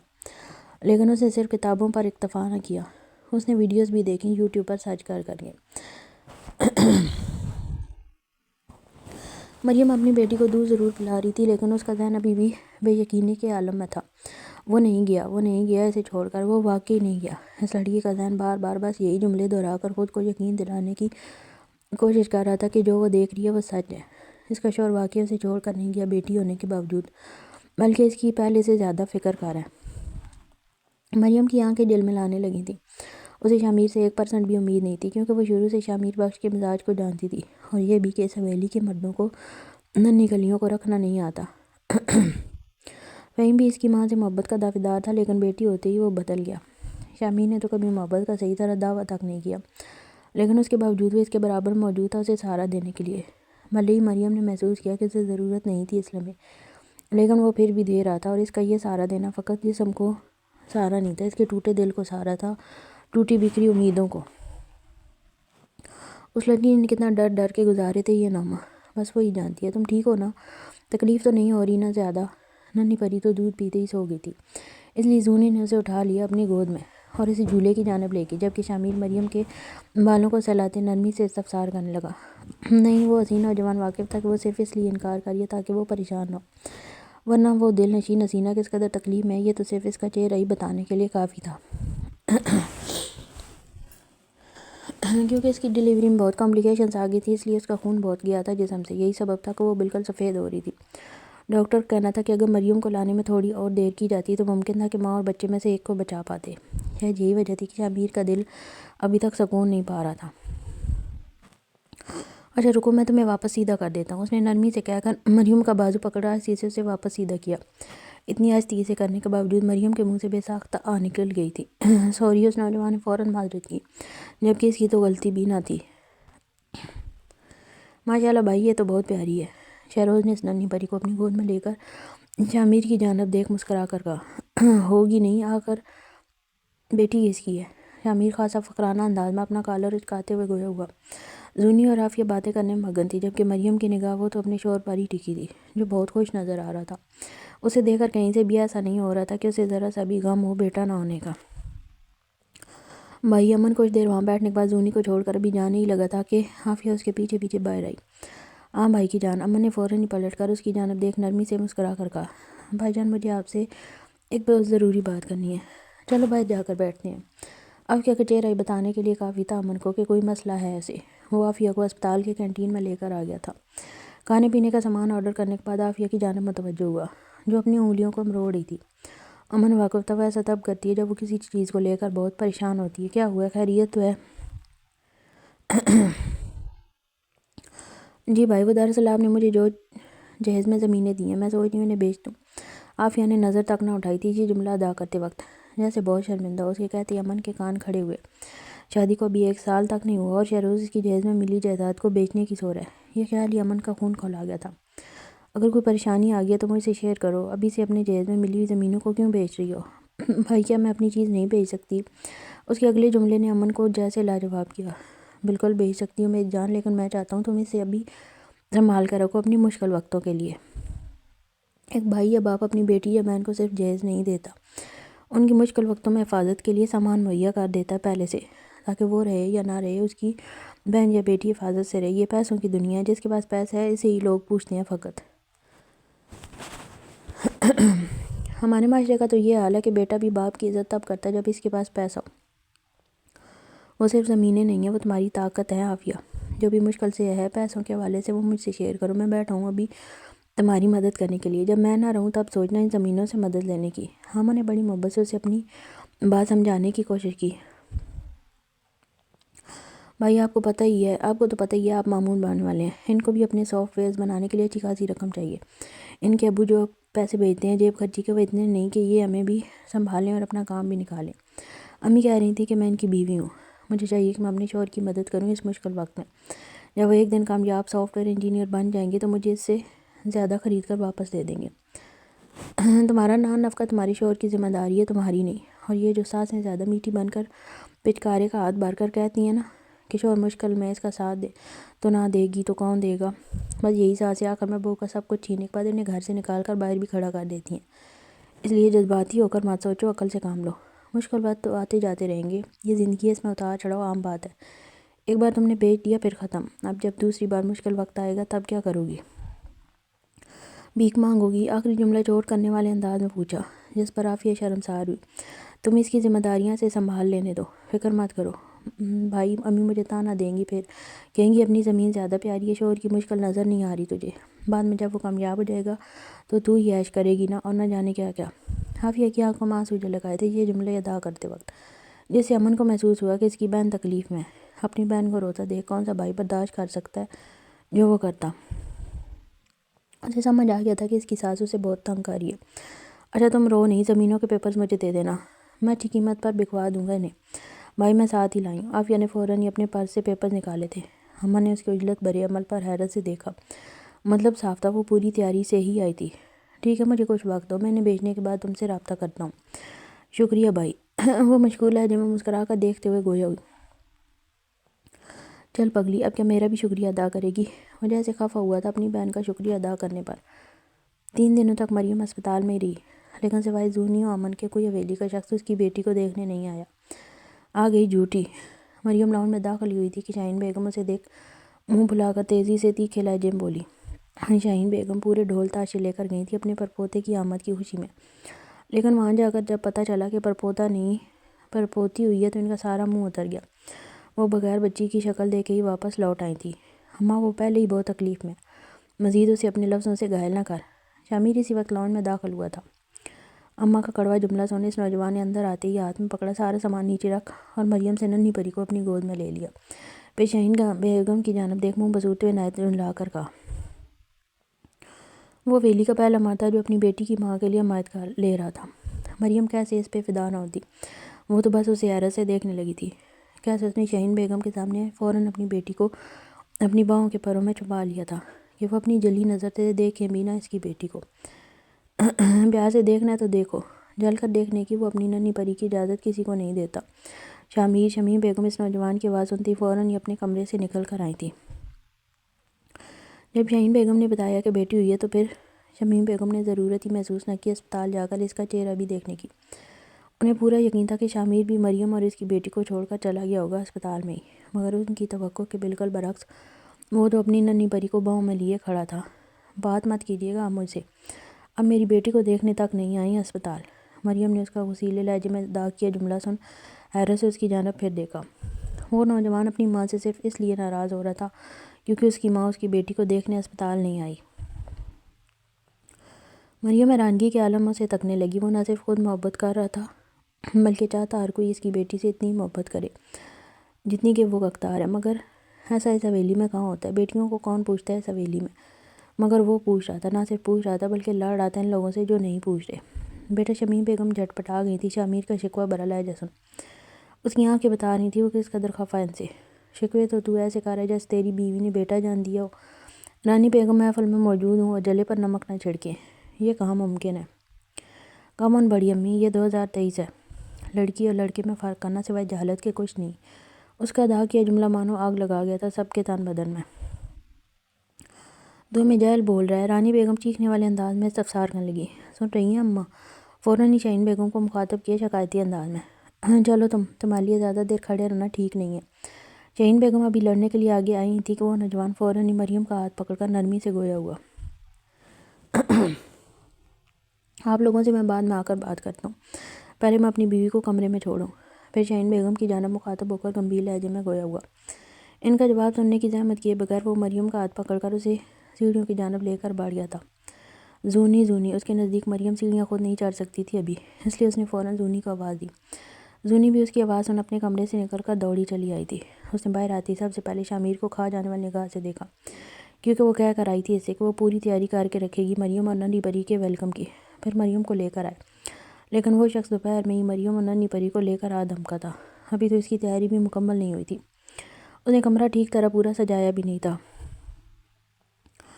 شامیر نے اس کی کھا جانے والی نگاہوں کو مکمل اگنور کرتے اپنی ننھی پری کو اس کی گود میں دیا اور خود مریم کو باہوں کے آثار میں اٹھا کر سیڑھیاں چڑھ گیا۔ تم لیٹی رہو، میں دیکھتا ہوں۔ ننھی پری کے رونے کی آواز پر مریم اٹھنے لگی تھی کہ شامیر فوراً اٹھ کر بیٹھا۔ مریم کو واپس لیٹنے کا کہتے اس نے اپنی ننھی شہزادی کو گود میں بھال لیا۔ شاید اس نے پوٹی کیا، تم کیسے صاف کرو گے؟ رکو، کسی ملازمہ کو بلا لو۔ ہسپتال میں تو یہ کام زونی انجام دے رہی تھی اور گھر آنے کے بعد یہ پہلی رات تھی، اس لیے وہ پریشان ہوگی کہ شامیر بخش چودھری جیسا مغرور شہزادہ یہ سب کام کیسے کرے گا۔ تمہیں اس کی ضرورت نہیں ہے۔ نہیں، اس کی ضرورت نہیں ہے، میں خود کر لوں گا، میں نے ویڈیوز دیکھ رکھی ہیں، میں نے سب سیکھا ہے، اس نے مسکراتے ہوئے مطمئن لہجے میں کہا۔ تو مریم کو اس پر ٹوٹ کر پیار آیا۔ اس کے جسم میں اس قدر درد تک وہ ٹھیک طرح ہل بھی نہیں پا رہی تھی، اس لیے سارے کام شامیر کو کرتے خاموشی سے دیکھتی رہی۔ وہ ننھی پری ابھی بھی رونا بند نہیں ہو رہی تھی، وہ تو مریم کو الجھ کر دیکھنے لگا، اسے سمجھ نہیں آ رہا تھا وہ کیا کرے۔ شاید اسے بھوک لگی ہے، میں فیڈ کرا دیتی ہوں، مریم کے کہتے اس نے اپنے ہاتھوں کا جھولا روکا اور اس ننھی پری کو مریم کے برابر میں لٹا دیا، پھر مریم کی مدد کی کروٹ لینے میں تاکہ وہ آرام سے فیڈ کرا سکے۔ مریم نے کبھی نہیں سوچا تھا کہ جس لڑکے کو وہ اتنا لاپرواہ و بے نیاز و لاؤبالی سمجھتی ہے، اس کا اتنا ذمہ دار روپ بھی دیکھے گی۔ لاؤ، میں اب اسے ڈکار دلا دیتا ہوں۔ وہ ننھی پری دودھ پیتی ہی سو گئی۔ مریم بھی دوائیوں کے زیر اثر تھی، اس لیے اس کی آنکھیں بھی بند ہونے لگیں۔ وہ صرف شامیر تھا جس ننھی پری کو لے کر جاگا اور اپنے سینے سے لگا کر ہلکے ہلکے اس کی کمر کو سہلانے لگا تاکہ اسے ڈکار آئے۔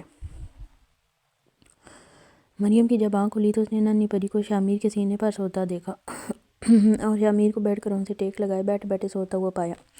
یہ منظر اس کے دل کو چھو گیا تھا، اس کی آنکھوں سے اس کو دانسو بہنے لگے۔ یہ باپ کا وہ روپ تھا جو اسے کبھی نصیب نہیں ہوا تھا، یہ کیئرنگ، یہ محبت، یہ فکر جس کے لیے وہ زندگی بھر ترسی۔ لیکن اللہ کا شکر ہے کہ ان سب کے لیے اس کی بیٹی کو ترسنا نہیں پڑے گا، کیونکہ اس کا باپ تو جان نچھاور کر رہا تھا اس پر۔ یقیناً وہ حویلی کی پہلی شہزادی تھی جو اپنے باپ کے سینے پر سو رہی تھی۔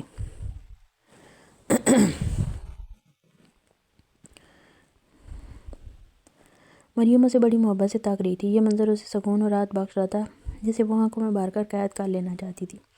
شامیر کی آنکھ کھلتے دیکھ وہ فوراً آنکھیں موند گئی۔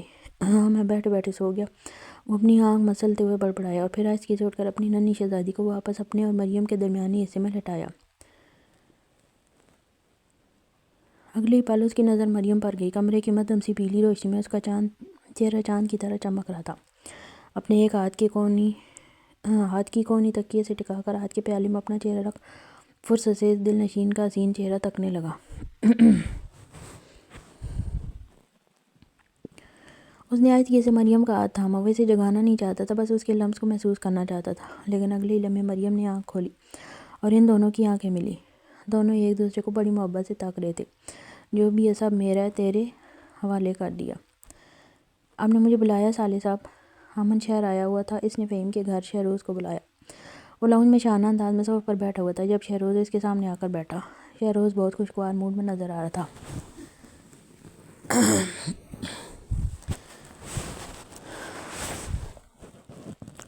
عافیہ کو جو جہیز میں زمینیں دی ہیں وہ میں تو کیا کوئی بھی نہیں بیچ سکتا اس وقت، کیونکہ دادا نے شرط عائد کی ہے کہ سب حصے دار رضامندی دیں گے تو چیز بکے گی، ورنہ نہیں۔ حصے دار تو پھر مان جائیں گے، مگر جیسے یہ زمین بکے گی یاد رکھنا دادا کے کان کھڑے ہو جائیں گے۔ امن کی بات سن شہروز اسے الجھ کر دیکھنے لگا۔ ایک دو لمحے تک تو اسے سمجھ ہی نہیں آیا مقابل بول کیا رہا ہے۔ کیا کس نے کہا تم سے زمینیں بیچنے کے لیے؟ وہ خاصا الجھ کر پوچھ اٹھا تھا۔ تمہیں انجان بننے کی ضرورت نہیں ہے، مجھے ان زمینوں کو بیچنے میں کوئی مسئلہ نہیں ہے، یہ معمولی زمینیں میری بہن کے آنسوؤں سے زیادہ قیمتی نہیں ہیں میرے لیے، مگر سارا مسئلہ یہ ہے کہ میں انہیں بیچ کر دادا کے کان کھڑے نہیں کر سکتا۔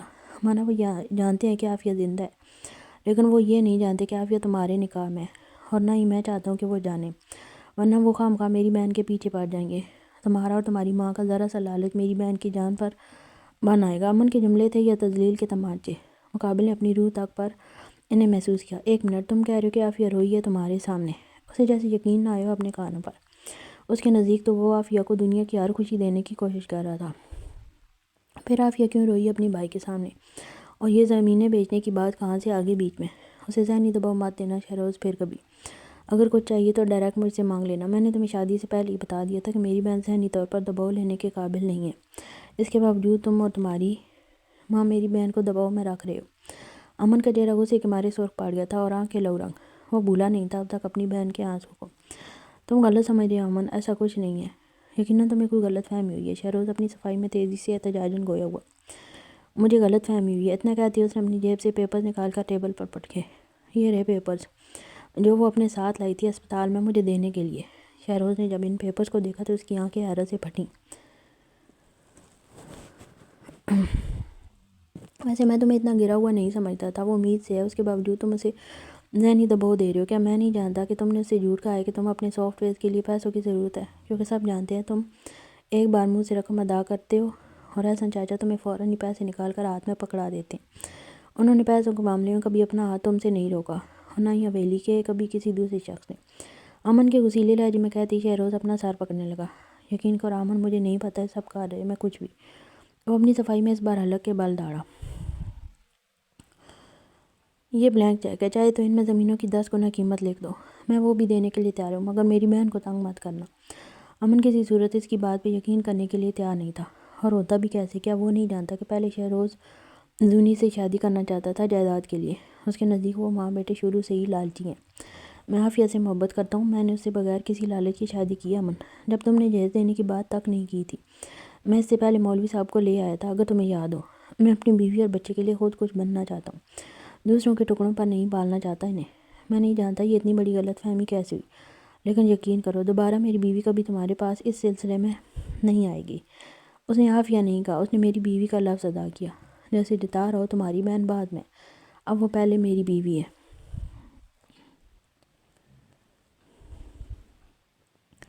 وہ گاڑی میں سفر کر رہا تھا جب اس کی نگاہ شیشے سے باہر ایک منظر پر جا کر ٹھہر گئی۔ اس نے دیکھا ایک 16 سال لڑکا ایک کم عمر لڑکی کو سائیکل چلانا سکھا رہا تھا۔ سائیکل سکھانے کے اس پروسیس میں جو ان دونوں کے چہرے پر مسکراہٹ تھی، بس وہ امن کو اپنی جانب کھینچ رہی تھی۔ کبھی کبھار جب ہم کسی بہت خوبصورت لمحہ جیتا ہوا دیکھتے ہیں تو ہمارے دل میں خواہش ہوتی ہے کاش ہم بھی اس منظر کو اسی طرح جئیں۔ وہ انہیں دیکھتا رہا یہاں تک کہ گاڑی آگے بڑھ گئی اور وہ کم عمر کپل آنکھوں سے آہستہ آہستہ اوجھل ہو گیا۔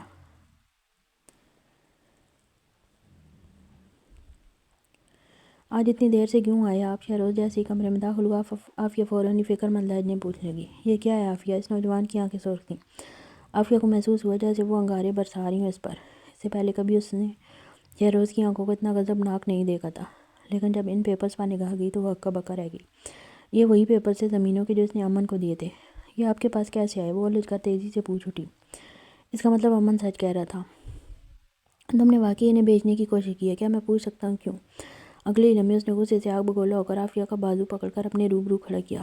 میں نے کچھ پوچھا ہے عافیہ؟ کیوں؟ کیا کوئی کمی ہے میری محبت میں؟ کیا میں تمہیں خوش نہیں رکھتا؟ وہ اس لڑکی کا نازک بازو جھنجھوڑتے بکھرے ہوئے لہجے کے ساتھ استفسار کرنے لگا۔ امن نے آج صرف اسے نہیں اس کی محبت کو بھی ذلیل کیا تھا، اسے لالچی کہا، جبکہ وہ عافیہ کے معاملے میں کبھی بھی لالچی نہ تھا۔ میں نے کب کہا کہ آپ مجھے خوش نہیں رکھتے؟ میں تو بس… ابھی وہ بول ہی رہی تھی کہ مقابل تیزی سے بیچ میں بات کاٹتے ہوئے بولا۔ تم تو بس کیا عافیہ، میری عزت و محبت کا جنازہ نکال کر لا رہی ہو تم اپنے بھائی کے سامنے۔ میں نے تم سے کبھی تمہارے جہیز کے متعلق بات ہی نہیں کی۔ ان زمینوں کو بیچنے کا خیال تمہیں کہاں سے آیا پھر؟ اور تم سے کس نے کہا مجھے اپنے سافٹ ویئر بنانے کے لیے پیسوں کی ضرورت ہے؟ کیا تم نے مجھے اتنا بے غیرت سمجھ رکھا ہے کہ میں اپنی ضروریات پوری کرنے کے لیے تمہارے جہیز پہ نظر رکھوں گا؟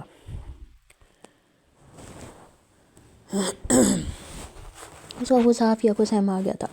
اس نے تو وہی کیا جو اس کی ساس نے کہا تھا، جس کی وجہ سے وہ اتنے دنوں سے اس کے پیچھے پڑی ہوئی تھی اور اسے ذہنی دباؤ دے رہی تھی مسلسل۔ پھر شہروز اتنا کیوں برہم ہو رہا تھا اس پر؟ کیا اس نے وہ نہیں کیا جو وہ اور اس کی ماں چاہتے تھے؟ اب چپ کیوں ہو؟ بولو۔ عافیہ خاموشی جیسے شہروز کو چپ رہی تھی۔ وہ تیزی سے اس کا ہاتھ مزید جھنجھوڑتے ہوئے بولا، کیا کہوں جب مجھے خود سمجھ نہیں آ رہا۔ آپ کی امی مجھ سے بار بار کہتی رہیں کہ میں اپنا جہیز بیچ کر آپ کی مدد کروں، کیونکہ میں آپ کی بیوی ہوں، مجھ پر لازم ہے مشکل کے وقت آپ کی مدد کرنا۔ اب جب میں نے بیچنے کی کوشش کی تو آپ مجھ پر آ کر چیخ رہے ہیں، کیوں؟ قرآن سا الجھے ہوئے لہجے میں گویا ہوئی۔ اس کی آنکھوں سے آنسو جرجر موتیوں کی طرح بہہ رہے تھے۔ امی نے دم سے کہا۔ شہروز جیسے حیران ہوا، لیکن ساتھ ساتھ اس کی پکڑ بھی عافیہ کے بازو پر ڈھیلی پڑی۔ اگلے ہی پل وہ فوراً کمرے سے نکل گیا۔ امی امی، وہ ان کے دروازے پر کھڑے ہو کر چیخ رہا تھا۔ کیا ہو گیا؟ ایسے کیوں چیخ رہے ہو اتنی رات کو کھڑے ہو کر میرے دروازے پر؟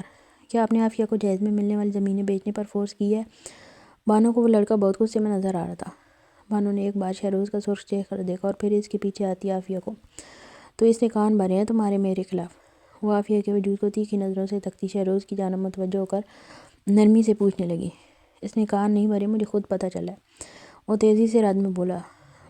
تو اب تم مجھے اپنی بیوی کے سامنے ذلیل کرو گے؟ یہی اوقات ہے میری کہ زندگی بھر ان حویلی والوں سے ذلیل ہوتی رہی، اور اب اپنے ہی بیٹے اور بہو سے ذلیل ہوں۔ بانو نے شہروز کو برہم ہوتا دیکھ فوراً ہی اپنا رونا دھونا سٹارٹ کیا۔ تم سے کس نے کہا میرے پیچھے آنے کی؟ تم جاؤ کمرے میں، اپنی ماں کو روتا دیکھو۔ اور نوجوان فوراً ہی عافیہ کی جانب مڑ کر برہمی سے گویا ہوا۔ جی عافیہ خاموشی سے پہلے تو پلٹ کر جان لگی، مگر پھر اسے خیال آیا کہ نہیں، اس کا بھی حق ہے یہ جانے کا کہ آخر چل کیا رہا ہے۔ پھر پوچھ گچھ کرنا کسی عمل کے متعلق، یہ اس شخص کو ذلیل کرنا تو نہیں ہوتا۔ پھر وہ خواہ مخواہ کیوں رونا شروع ہو گئی تھی۔ تم گئی نہیں؟ شہروز اس کا انتظار کر رہا تھا جانے کا، لیکن اسے اپنی جگہ سے نہ ہلتا دیکھ وہ اس کی جانب مڑ کر استفسار کرنے لگا۔ نہیں، میں بھی اس گھر کا فرد ہوں۔ مجھے بھی پتہ ہونا چاہیے کہ اس گھر میں چل کیا رہا ہے۔ آخر میں مجھ پر ہی تو الزام ہے اپنا جہیز بیچ کر اپنے شوہر کے کام آنا۔ اس نے آخری جملہ بانو کی جانب دیکھتے ہوئے جتا کر ادا کیا تھا۔ بانو تب ذلیل نہیں ہوئی جب وہ اپنی بہو کو جو امید سے ذہنی دباؤ دے رہی تھی جہیز میں ملی زمینوں کے بیچنے پر، تو پھر اب اس بات کے متعلق پوچھ گچھ پر کیسے ذلیل ہو گئی؟ مطلب مانگنے پر ذلیل نہیں ہوتا بندہ، مانگنے کے متعلق پوچھنے پر ذلیل ہو جاتا ہے۔ عجیب۔ شہروز نے حیرت سے عافیہ کو دیکھا۔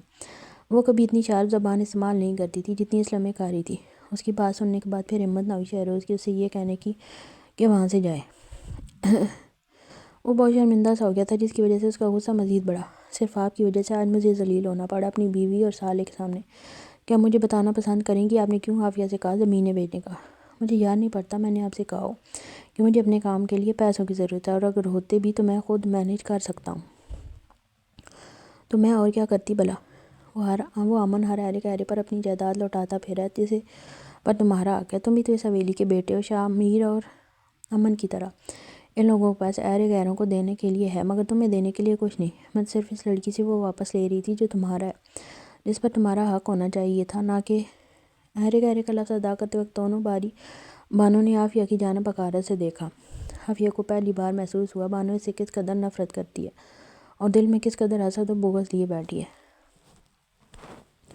عافیہ کو بانو کی باتیں زیادہ سمجھ نہیں آ رہی تھی، چونکہ نہ تو وہ حویلی کو جانتی تھی اور نہ ہی حویلی والوں کو، لیکن اتنا ضرور علم تھا کہ وہ زمینیں اس کے بھائی نے اسے جہیز میں دی ہیں، جن پر صرف اس کا حق ہے۔ ابھی بانو بول ہی رہی تھی کہ شہروز تیزی سے بیچ میں جتاتے ہوئے بولا، عافیہ بھی میری ہی ہے امی۔ اس نوجوان نے فقط ایک جملہ کہا اور ساری لڑائی ختم کر دی۔ یہ جملہ سنتے ہی عافیہ کی نظریں اس کے خوبصورت سرخ چہرے پر منجمد ہو گئی۔ کہنے کو بہت سادہ سا جملہ تھا اس نوجوان نے، مگر اپنے معنی میں اتنا مکمل کہ عافیہ کو اس لمحے پہلی بار لگا کہ وہ واقعی اس کی ہو گئی، جسم اور روح دونوں سے۔ امی آپ اپنا سامان پیک کر لیں۔ شہروز کا فقط یہ جملہ ادا کرنا تھا کہ بانو کی آنکھیں حیرت سے پھیلیں۔ تم مجھے اس لڑکی کے پیچھے گھر سے نکال رہے ہو؟ اس امن کی چھوڑی ہوئی کنیز کے پیچھے؟ امی، وہ حلق کے بل چیخا۔ اپنی ماں کی زہریلی باتیں سننے کے بعد اسے اندازہ ہو گیا تھا کہ اس کی ماں نے عافیہ کو ابھی تک قبول نہیں کیا۔ یہی سبب تھا کہ وہ لڑکا دلی طور پر گھبرا گیا۔ اسے شدید خوف لاحق ہوا کہ کہیں اس کی ماں کی غیر موجودگی میں عافیہ کو اس کے ماضی سے آگاہ نہ کر دے، اس لیے بہتر یہی لگا کہ انہیں واپس حویلی چھوڑ آئے۔ ابھی وہ اتنا پاورفل نہیں تھا کہ دو گھر افورڈ کر سکے اور اپنی اور عافیہ کی تعلیم کا خرچ بھی اٹھا سکے، اس لیے انہیں کچھ وقت کے لیے حویلی چھوڑ کر آ رہا تھا۔ اس کا ارادہ یہی تھا جب وہ تھوڑا سیٹ ہو جائے گا پیسوں کے معاملے میں تو وہ اپنی ماں کے لیے ایک نیا الگ گھر خرید لے گا۔ انہیں اس وقت عافیہ کے ساتھ رکھنا یقیناً عافیہ کی زندگی کو خطرے میں ڈالنے جیسا تھا، اور وہ اپنی بیوی کو کھونا نہیں چاہتا تھا۔ بانو چاہتی تو عافیہ کو قبول کر کے اپنی ایک خوشحال زندگی بسر کر سکتی تھی، لیکن عورتوں میں جلن و حسد کا مادہ مردوں سے کہیں زیادہ ہوتا ہے، اور کبھی کبھار وہ اس جلن و حسد میں خود کو جلا بیٹھتی ہیں، جیسے بانو جلا بیٹھی۔ دن رات محنت کرتے کرتے 3 سال کر سکا بانک ہوئی آنکھوں میں گزر گیا، خبر نہ ہوئی۔ کاش میں بھی چل پاتی تمہارے ساتھ، تمہاری زندگی کا اتنا بڑا دن ہے اور میں تمہارے ساتھ نہیں جا سکتی، جبکہ میں شدت سے چاہتی ہوں دیکھنا کس طرح وہ لوگ تمہیں پگڑی پہناتے ہیں، کس طرح دادا تمہارے ہاتھوں میں اپنی خاندانی تلوار دیتے ہیں، کس طرح سب کچھ ہوگا، ہر ایک چیز۔ زونی اس کے گلے میں شال ڈالتے ہوئے جگنو کی طرح جگمگاتی آنکھوں کے ساتھ گویا ہوئی۔ آج اس کے پورے گاؤں کے سامنے گدی نشینی کی تقریر تھی، جس کے بعد وہ گاؤں کے سرپنچ کی کرسی پر بیٹھنے والا تھا۔ امن سے کہیں زیادہ زونی ایکسائٹڈ نظر آئی تھی۔ آخر کیوں کرنا ہوتی، اس کا شوہر پورے گاؤں کا سرپنچ بننے والا تھا، مگر گاؤں کا سرپنچ بننا اس اچیومنٹ کے آگے تو کچھ بھی نہ تھا جو وہ حاصل کر چکا تھا۔ امن نے اس لڑکی سے ایک لفظ نہ کہا، بس اسے بڑی محبت و گرم جوشی سے اپنے گلے سے لگا لیا۔ دنیا بھر کی خوشبو ایک طرف اور اس لڑکی میں سے آتی مہک ایک طرف، جو اسے دلی سکون مہیا کرتی تھی۔ چاہے وہ کتنا ہی تھکا ہوا کیوں نہ ہو، بس یہ خوشبو کافی ہوتی تھی اسے تازہ دم کرنے کے لیے، دوبارہ حوصلہ اور ہمت دینے کے لیے۔ امن اس کی زلفوں میں اپنا چہرہ چھپائے آہستہ آہستہ سانس لے رہا تھا، جیسے اس کی خوشبو کو خود میں سمو لینا چاہتا ہو۔ ابھی وہ اس کی مہک میں ہی کھویا تھا کہ دروازہ ناک ہوا۔ بابا، بڑے بابا آپ کو بلا رہے ہیں، چلیں وقت ہو گیا۔ زونی جانا چاہتی تھی اس کے ساتھ، لیکن ممکن نہ تھا، کیونکہ وہ ایک کنیز تھی اور کنیزوں کو پنچایت میں جانے کی اجازت نہیں تھی گاؤں کے قانون کے مطابق۔ مانو کنیزیں انسان ہوں، ان کا کوئی حق نہ ہو زندگی پر، کوئی ان کے ساتھ کچھ بھی کرے، وہ پنچایت میں اس کی شکایت نہیں کر سکتی تھی۔ شکایت کرنا تو دور کی بات، انہیں پنچایت میں جانے تک کی اجازت نہیں تھی۔ کنیزوں کا دور سالوں پہلے ختم ہو چکا، مگر گاؤں دیہات میں یہ ابھی بھی جاری ہے، بس نام بدل کر گئے ہیں۔ کہیں وہ ڈیروں کے ملازم کہلاتے ہیں تو کہیں پیر کے مرید۔ پھر کنیز ملازم مرید کے ساتھ جو جانوروں جیسا سلوک کیا جاتا ہے وہ کسی سے ڈکی چھپی بات نہیں ہے۔ چلو اللہ حافظ۔ اس کی پیشانی کو نرمی سے چومتا ہوا وہ الوداع کر باہر کی جانب بڑھ گیا۔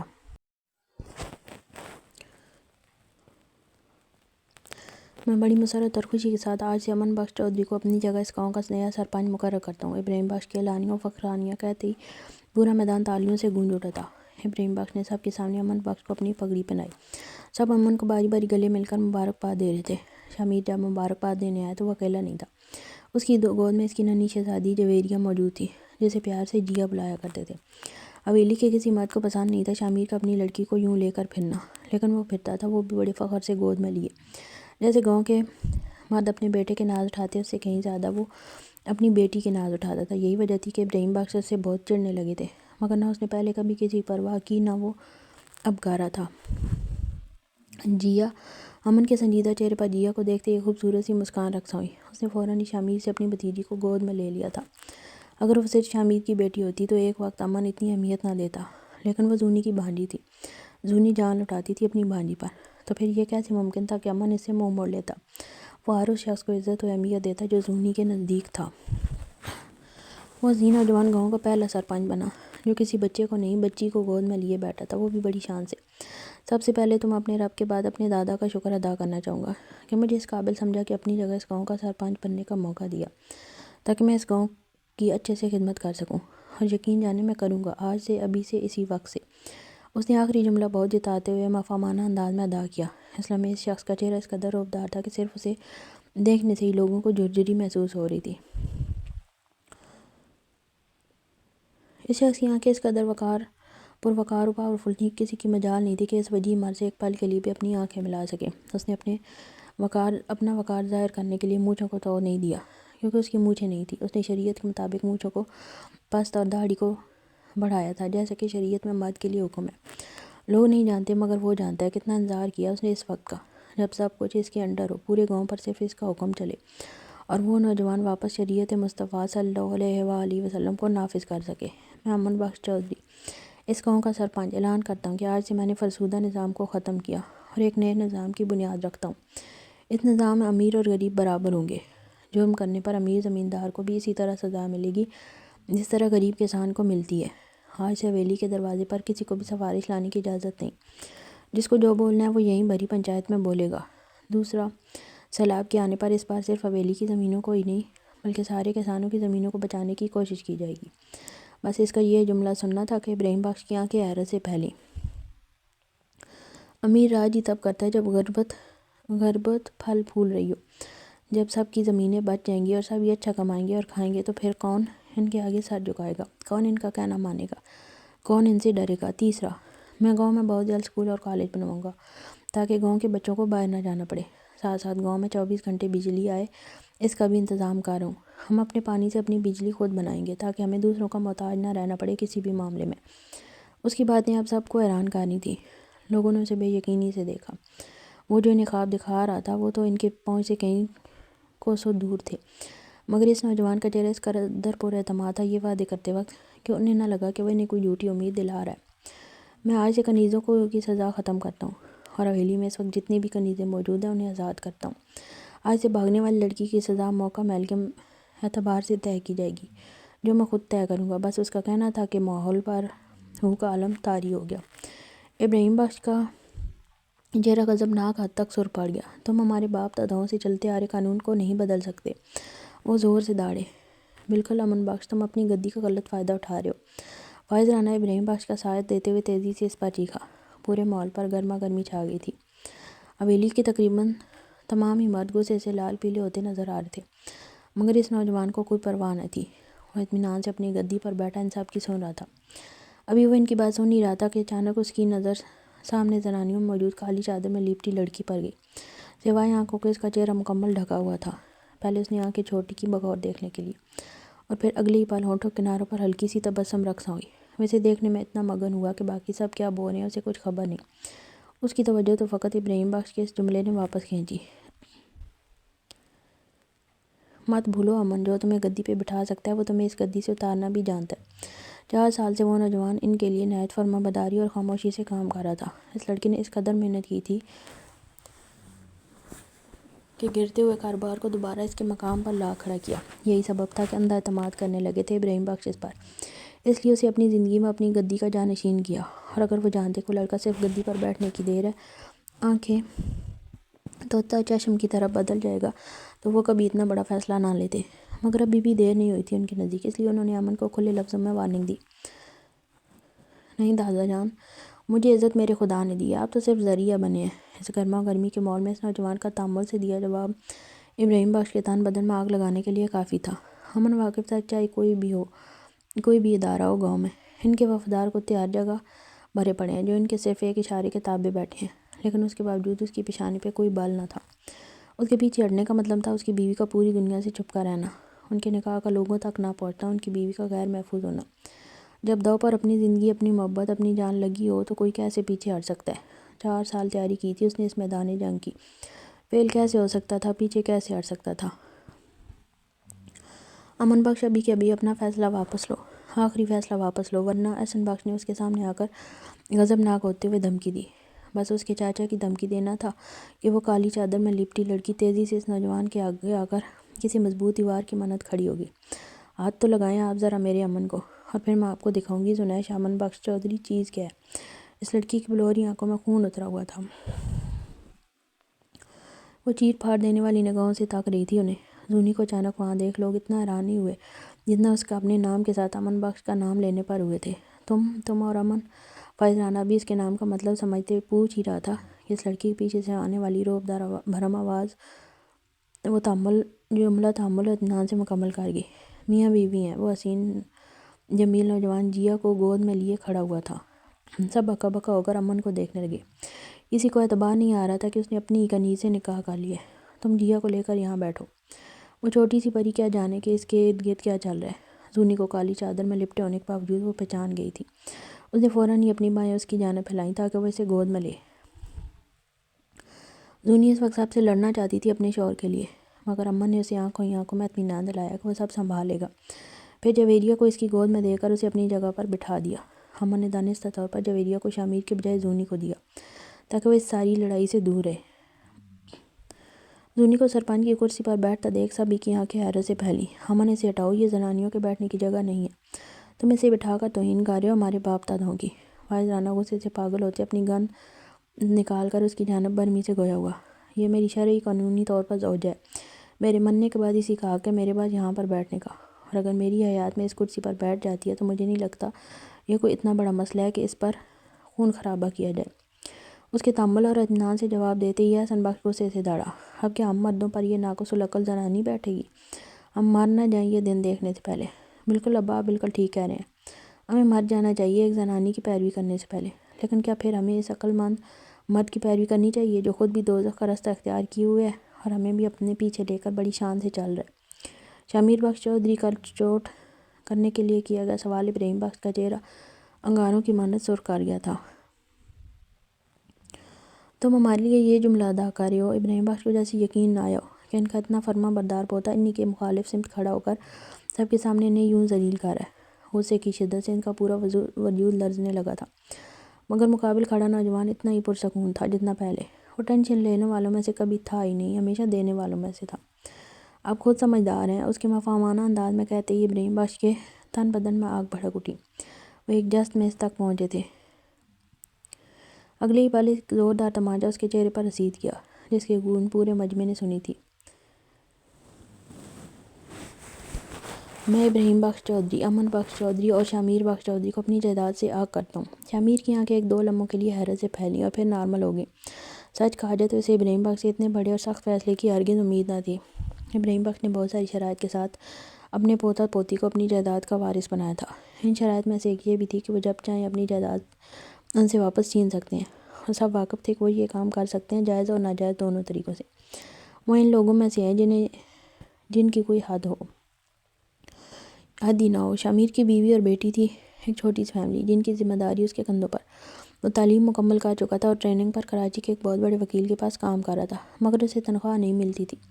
اب وہ اپنی بیوی اور بیٹی کو کیسے ایک اچھی زندگی دے سکے گا، یہی سوچ اس کا دماغ مفلوج ہو رہا تھا۔ جہاں شامیر حیران و پریشان تھا، وہیں دوسری جانب امن مطمئن کھڑا تھا۔ اسے اچھے سے علم تھا کہ بغاوت کی یہی سزا ملے گی۔ یہی وجہ تو تھی کہ اس نے 4 سال لگائے تھے اپنی الگ سے کمپنی اسٹیبلش کرنے میں، جس سے اس کے باپ دادوں کا کوئی واسطہ ہی نہ ہو۔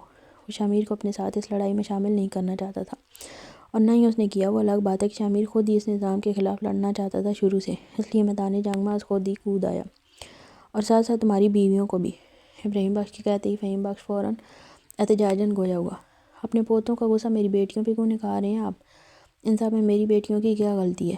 یقیناً یہ ناانصافی تھی۔ لڑائی امن اور شامیر کر رہے تھے، زونی اور مریم کا تو اس سے کوئی تعلق ہی نہیں تھا، لیکن اس کے باوجود ان دونوں کو گھسیٹا گیا۔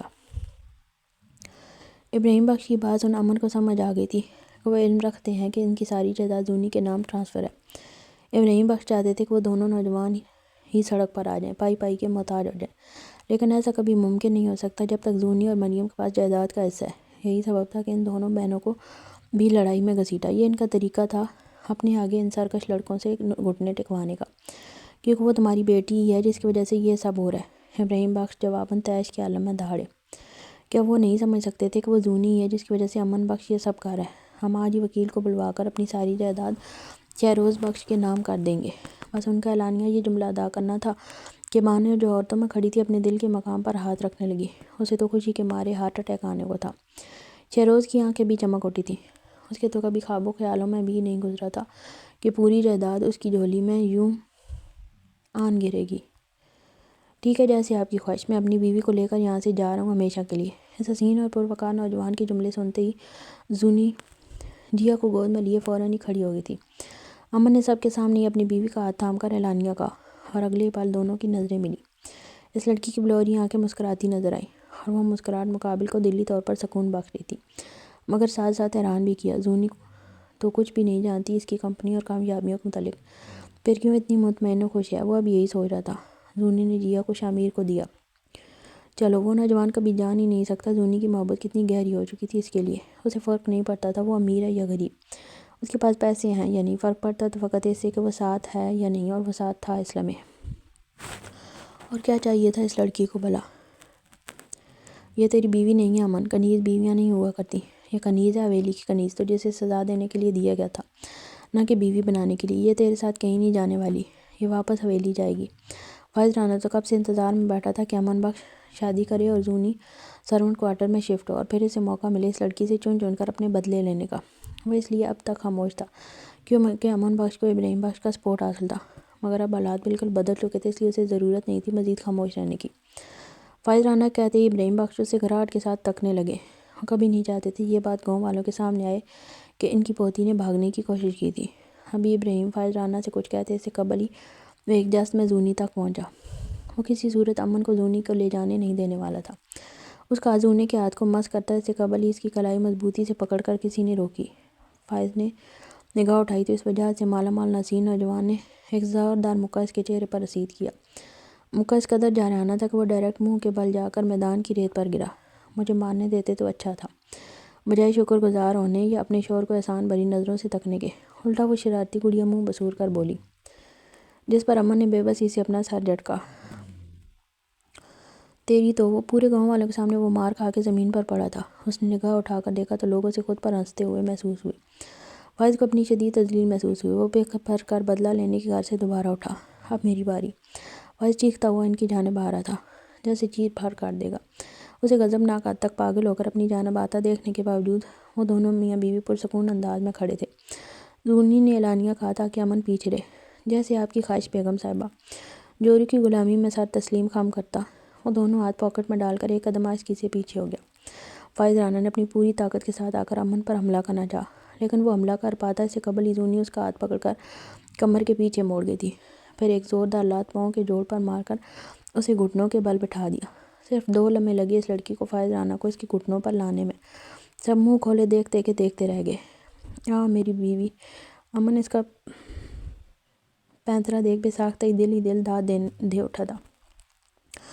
زونی نے فائز کا ہاتھ اتنی زور سے موڑا تھا کہ اس کی چیخ بلند ہوئی تھی پورے میدان میں۔ اس دن میں اپنی ماں کے غم میں تھی، صرف اس لیے تو اتنی بکواس کر سکا تھا کمینے، ورنہ مجھے اپنی کنیز بنانے کا سوچنے پر ہی میں تجھے زندہ دفنا دیتی۔ ہٹ۔ اس نے یہ جملہ ادا کرتے ایک زوردار لات اس کی کمر پر رسید کی اور ہاتھ چھوڑ دیا، جس سے وہ منہ کے بل جا کے دوبارہ ریت پر گرا۔ سنیشا بخش چودھری۔ ابراہیم بخش زور سے دہاڑے۔ بس کر دادا، قبر میں پاؤں لٹکے ہیں تیرے۔ غلاظت کو پیٹ میں لیے تو زمین پہ اکڑ کے کس بات پہ چلتا ہے؟ کیا بھول گیا کہ تجھے ایک دن موت آنی ہے؟ خود کو خدا نہ سمجھ اور نہ یہ سمجھ کہ تو زندگی بھر یہاں زندہ رہ کر حکومت کر سکے گا۔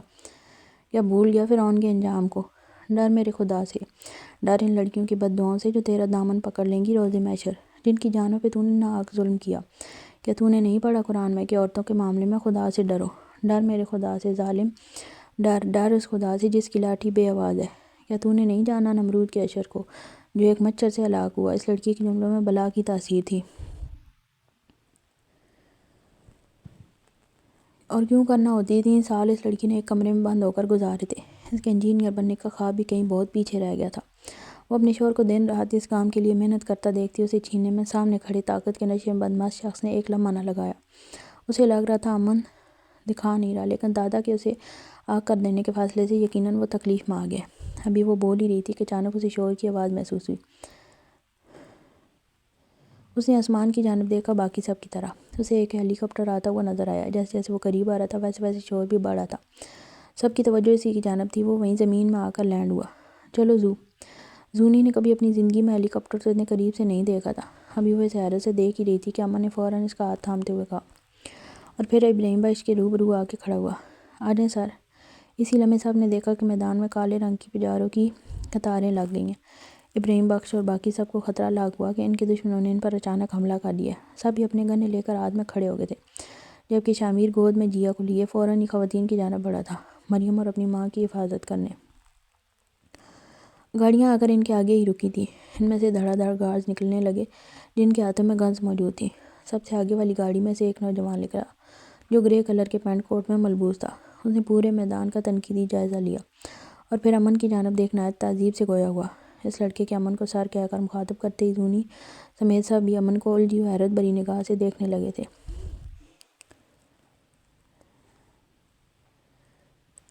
گن نیچے کروائیں دادا، یہ میرے ہی گارڈز ہیں۔ یہ لوگ تب تک آپ کو نقصان نہیں پہنچائیں گے جب تک آپ مجھے اور میری بیوی کو نقصان نہیں پہنچاتے۔ میں بتا دوں، ان میں سے ایک کو بھی ہلکا لینے کی غلطی مت کیجیے گا۔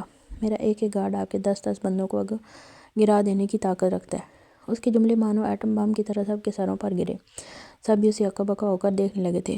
ابراہیم بخش کا چہرہ مارے جلال کے سرخ ہوا۔ یہ سب کیا ہے امن؟ وہ چاہ کر بھی پوچھے بغیر نہ رہ سکے۔ اور شاید میں آپ کو صحیح سے اپنا تعارف کرانا بھول گیا۔ تو دادا جان مجھ سے ملے، میں ہوں امن بخش چودھری، آئزہ فریگرنس کا مالک۔ شاید آپ نے نام سنا ہوگا، مگر میں آپ کو بتانا چاہوں، جتنا آپ پورے سال میں کماتے ہیں نا، اتنا تو میں ایک ہفتے میں کما لیتا ہوں۔ آخری جملہ اس نے کان کے پاس آ کر سرگوشی والے انداز میں جتاتے ہوئے ادا کیا۔ ابراہیم بخش بھلے آئزہ فریگرنس کی کمپنی کو نہ جانتے ہوں، لیکن شامیر شہروز اور ہر وہ نوجوان جس کو خوشبوؤں کا شوق ہے وہ اس کمپنی کو بہت اچھے سے جانتا تھا۔ تقریباً 4 سال پہلے اس نوجوان نے اپنے کاروبار کی نئی بنیاد رکھی تھی۔ فہیم کے ساتھ مل کر شہر میں سسر اور داماد نے دن رات محنت کی تھی اس کاروبار کو فلک کی اونچائیوں تک لے جانے کے لیے۔ امن 2 طرفہ زندگی جی رہا تھا۔ ایک طرف وہ ابراہیم بخش کا کاروبار سنبھال رہا تھا تاکہ وہ مطمئن رہے، تو دوسری جانب وہ اپنا نیا کاروبار بھی مسلسل چلا رہا تھا شہر میں، جن کی اس ذہین نوجوان نے کسی کو بھنک تک لگنے نہیں دی تھی۔ آپ کسی طاقتور کو تب بھی مات دے سکتے ہیں جب اس سے زیادہ طاقتور بن جاؤ، اور یہی اس نوجوان نے کیا تھا۔ آج اس کا کاروبار صرف پاکستان بلکہ غیر ممالک تک میں پھیلا ہوا تھا۔ وہ دنیا بھر میں خوشبو کا سوداگر تھا، نام چلتا تھا اس کے برانڈ کا۔ اس کے پرفیوم کی ڈیمانڈ مارکیٹ میں دن بدن بڑھ رہی تھی، مگر آئزہ فریگرنس کے مالک کو آج تک کسی نے دیکھا نہیں تھا۔ زونی حیرت سے اپنے برابر میں کھڑے نوجوان کو دیکھ لگی۔ کیا وہ اسے جانتی بھی تھی؟ وہ آئزہ فریگرنس ہی استعمال کرتی تھی کیونکہ امن اسے اسی برانڈ کے ہمیشہ پرفیوم لا کر دیتا تھا شہر سے، لیکن انہیں استعمال کرتے وقت اس کے تو کبھی وہم و گمان میں بھی نہیں آیا کہ کسی کا شوہر اس کمپنی کا مالک ہو سکتا ہے۔ ابھی کچھ وقت پہلے اسے بیسٹ پرفیوم پروڈکٹ ہونے پر ایوارڈ ملا تھا، جو چینلوں پر ٹیلی کاسٹ بھی ہو رہا تھا۔ زونی نے دیکھا تھا کہ اس ایوارڈ شو میں پرفیوم کا مالک نہیں آیا تھا ایوارڈ لینے، بلکہ اس کا مینیجر آیا تھا۔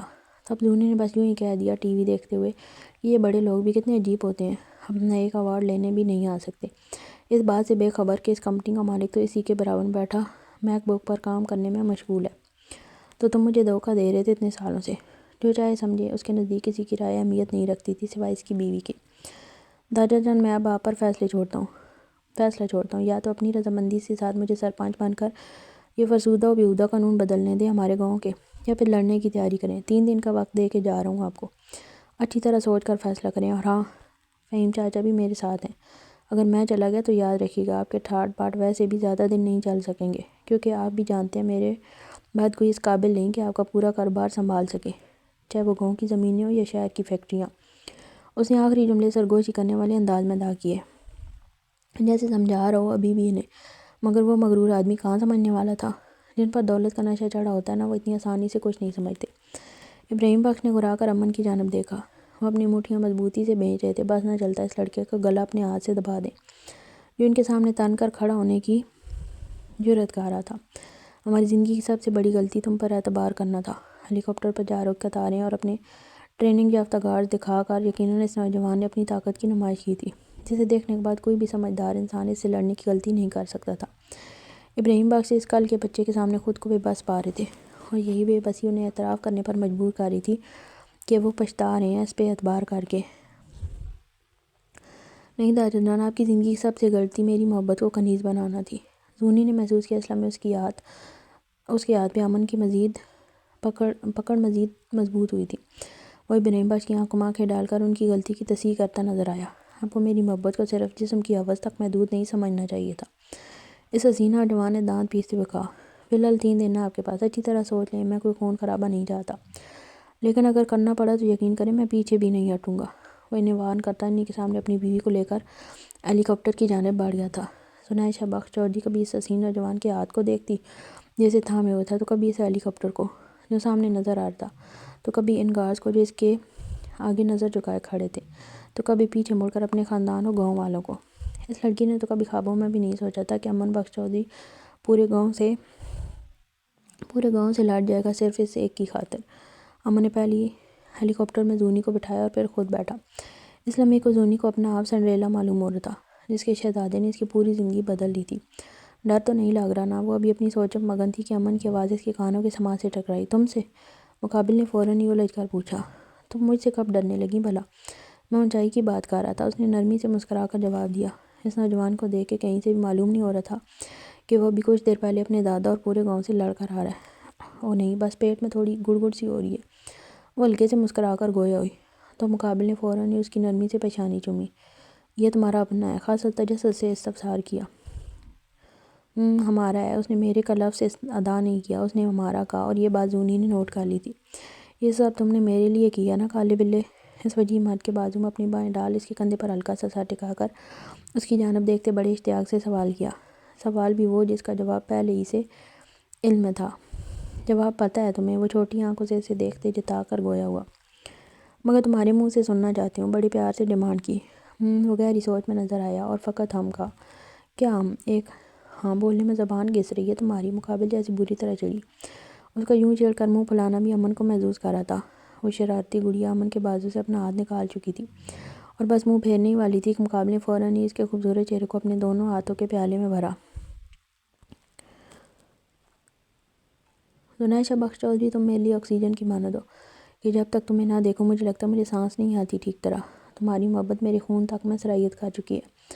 ہاں، میں نے یہ سب تمہارے لیے کیا ہے ابراہیم بخش، تو کیا؟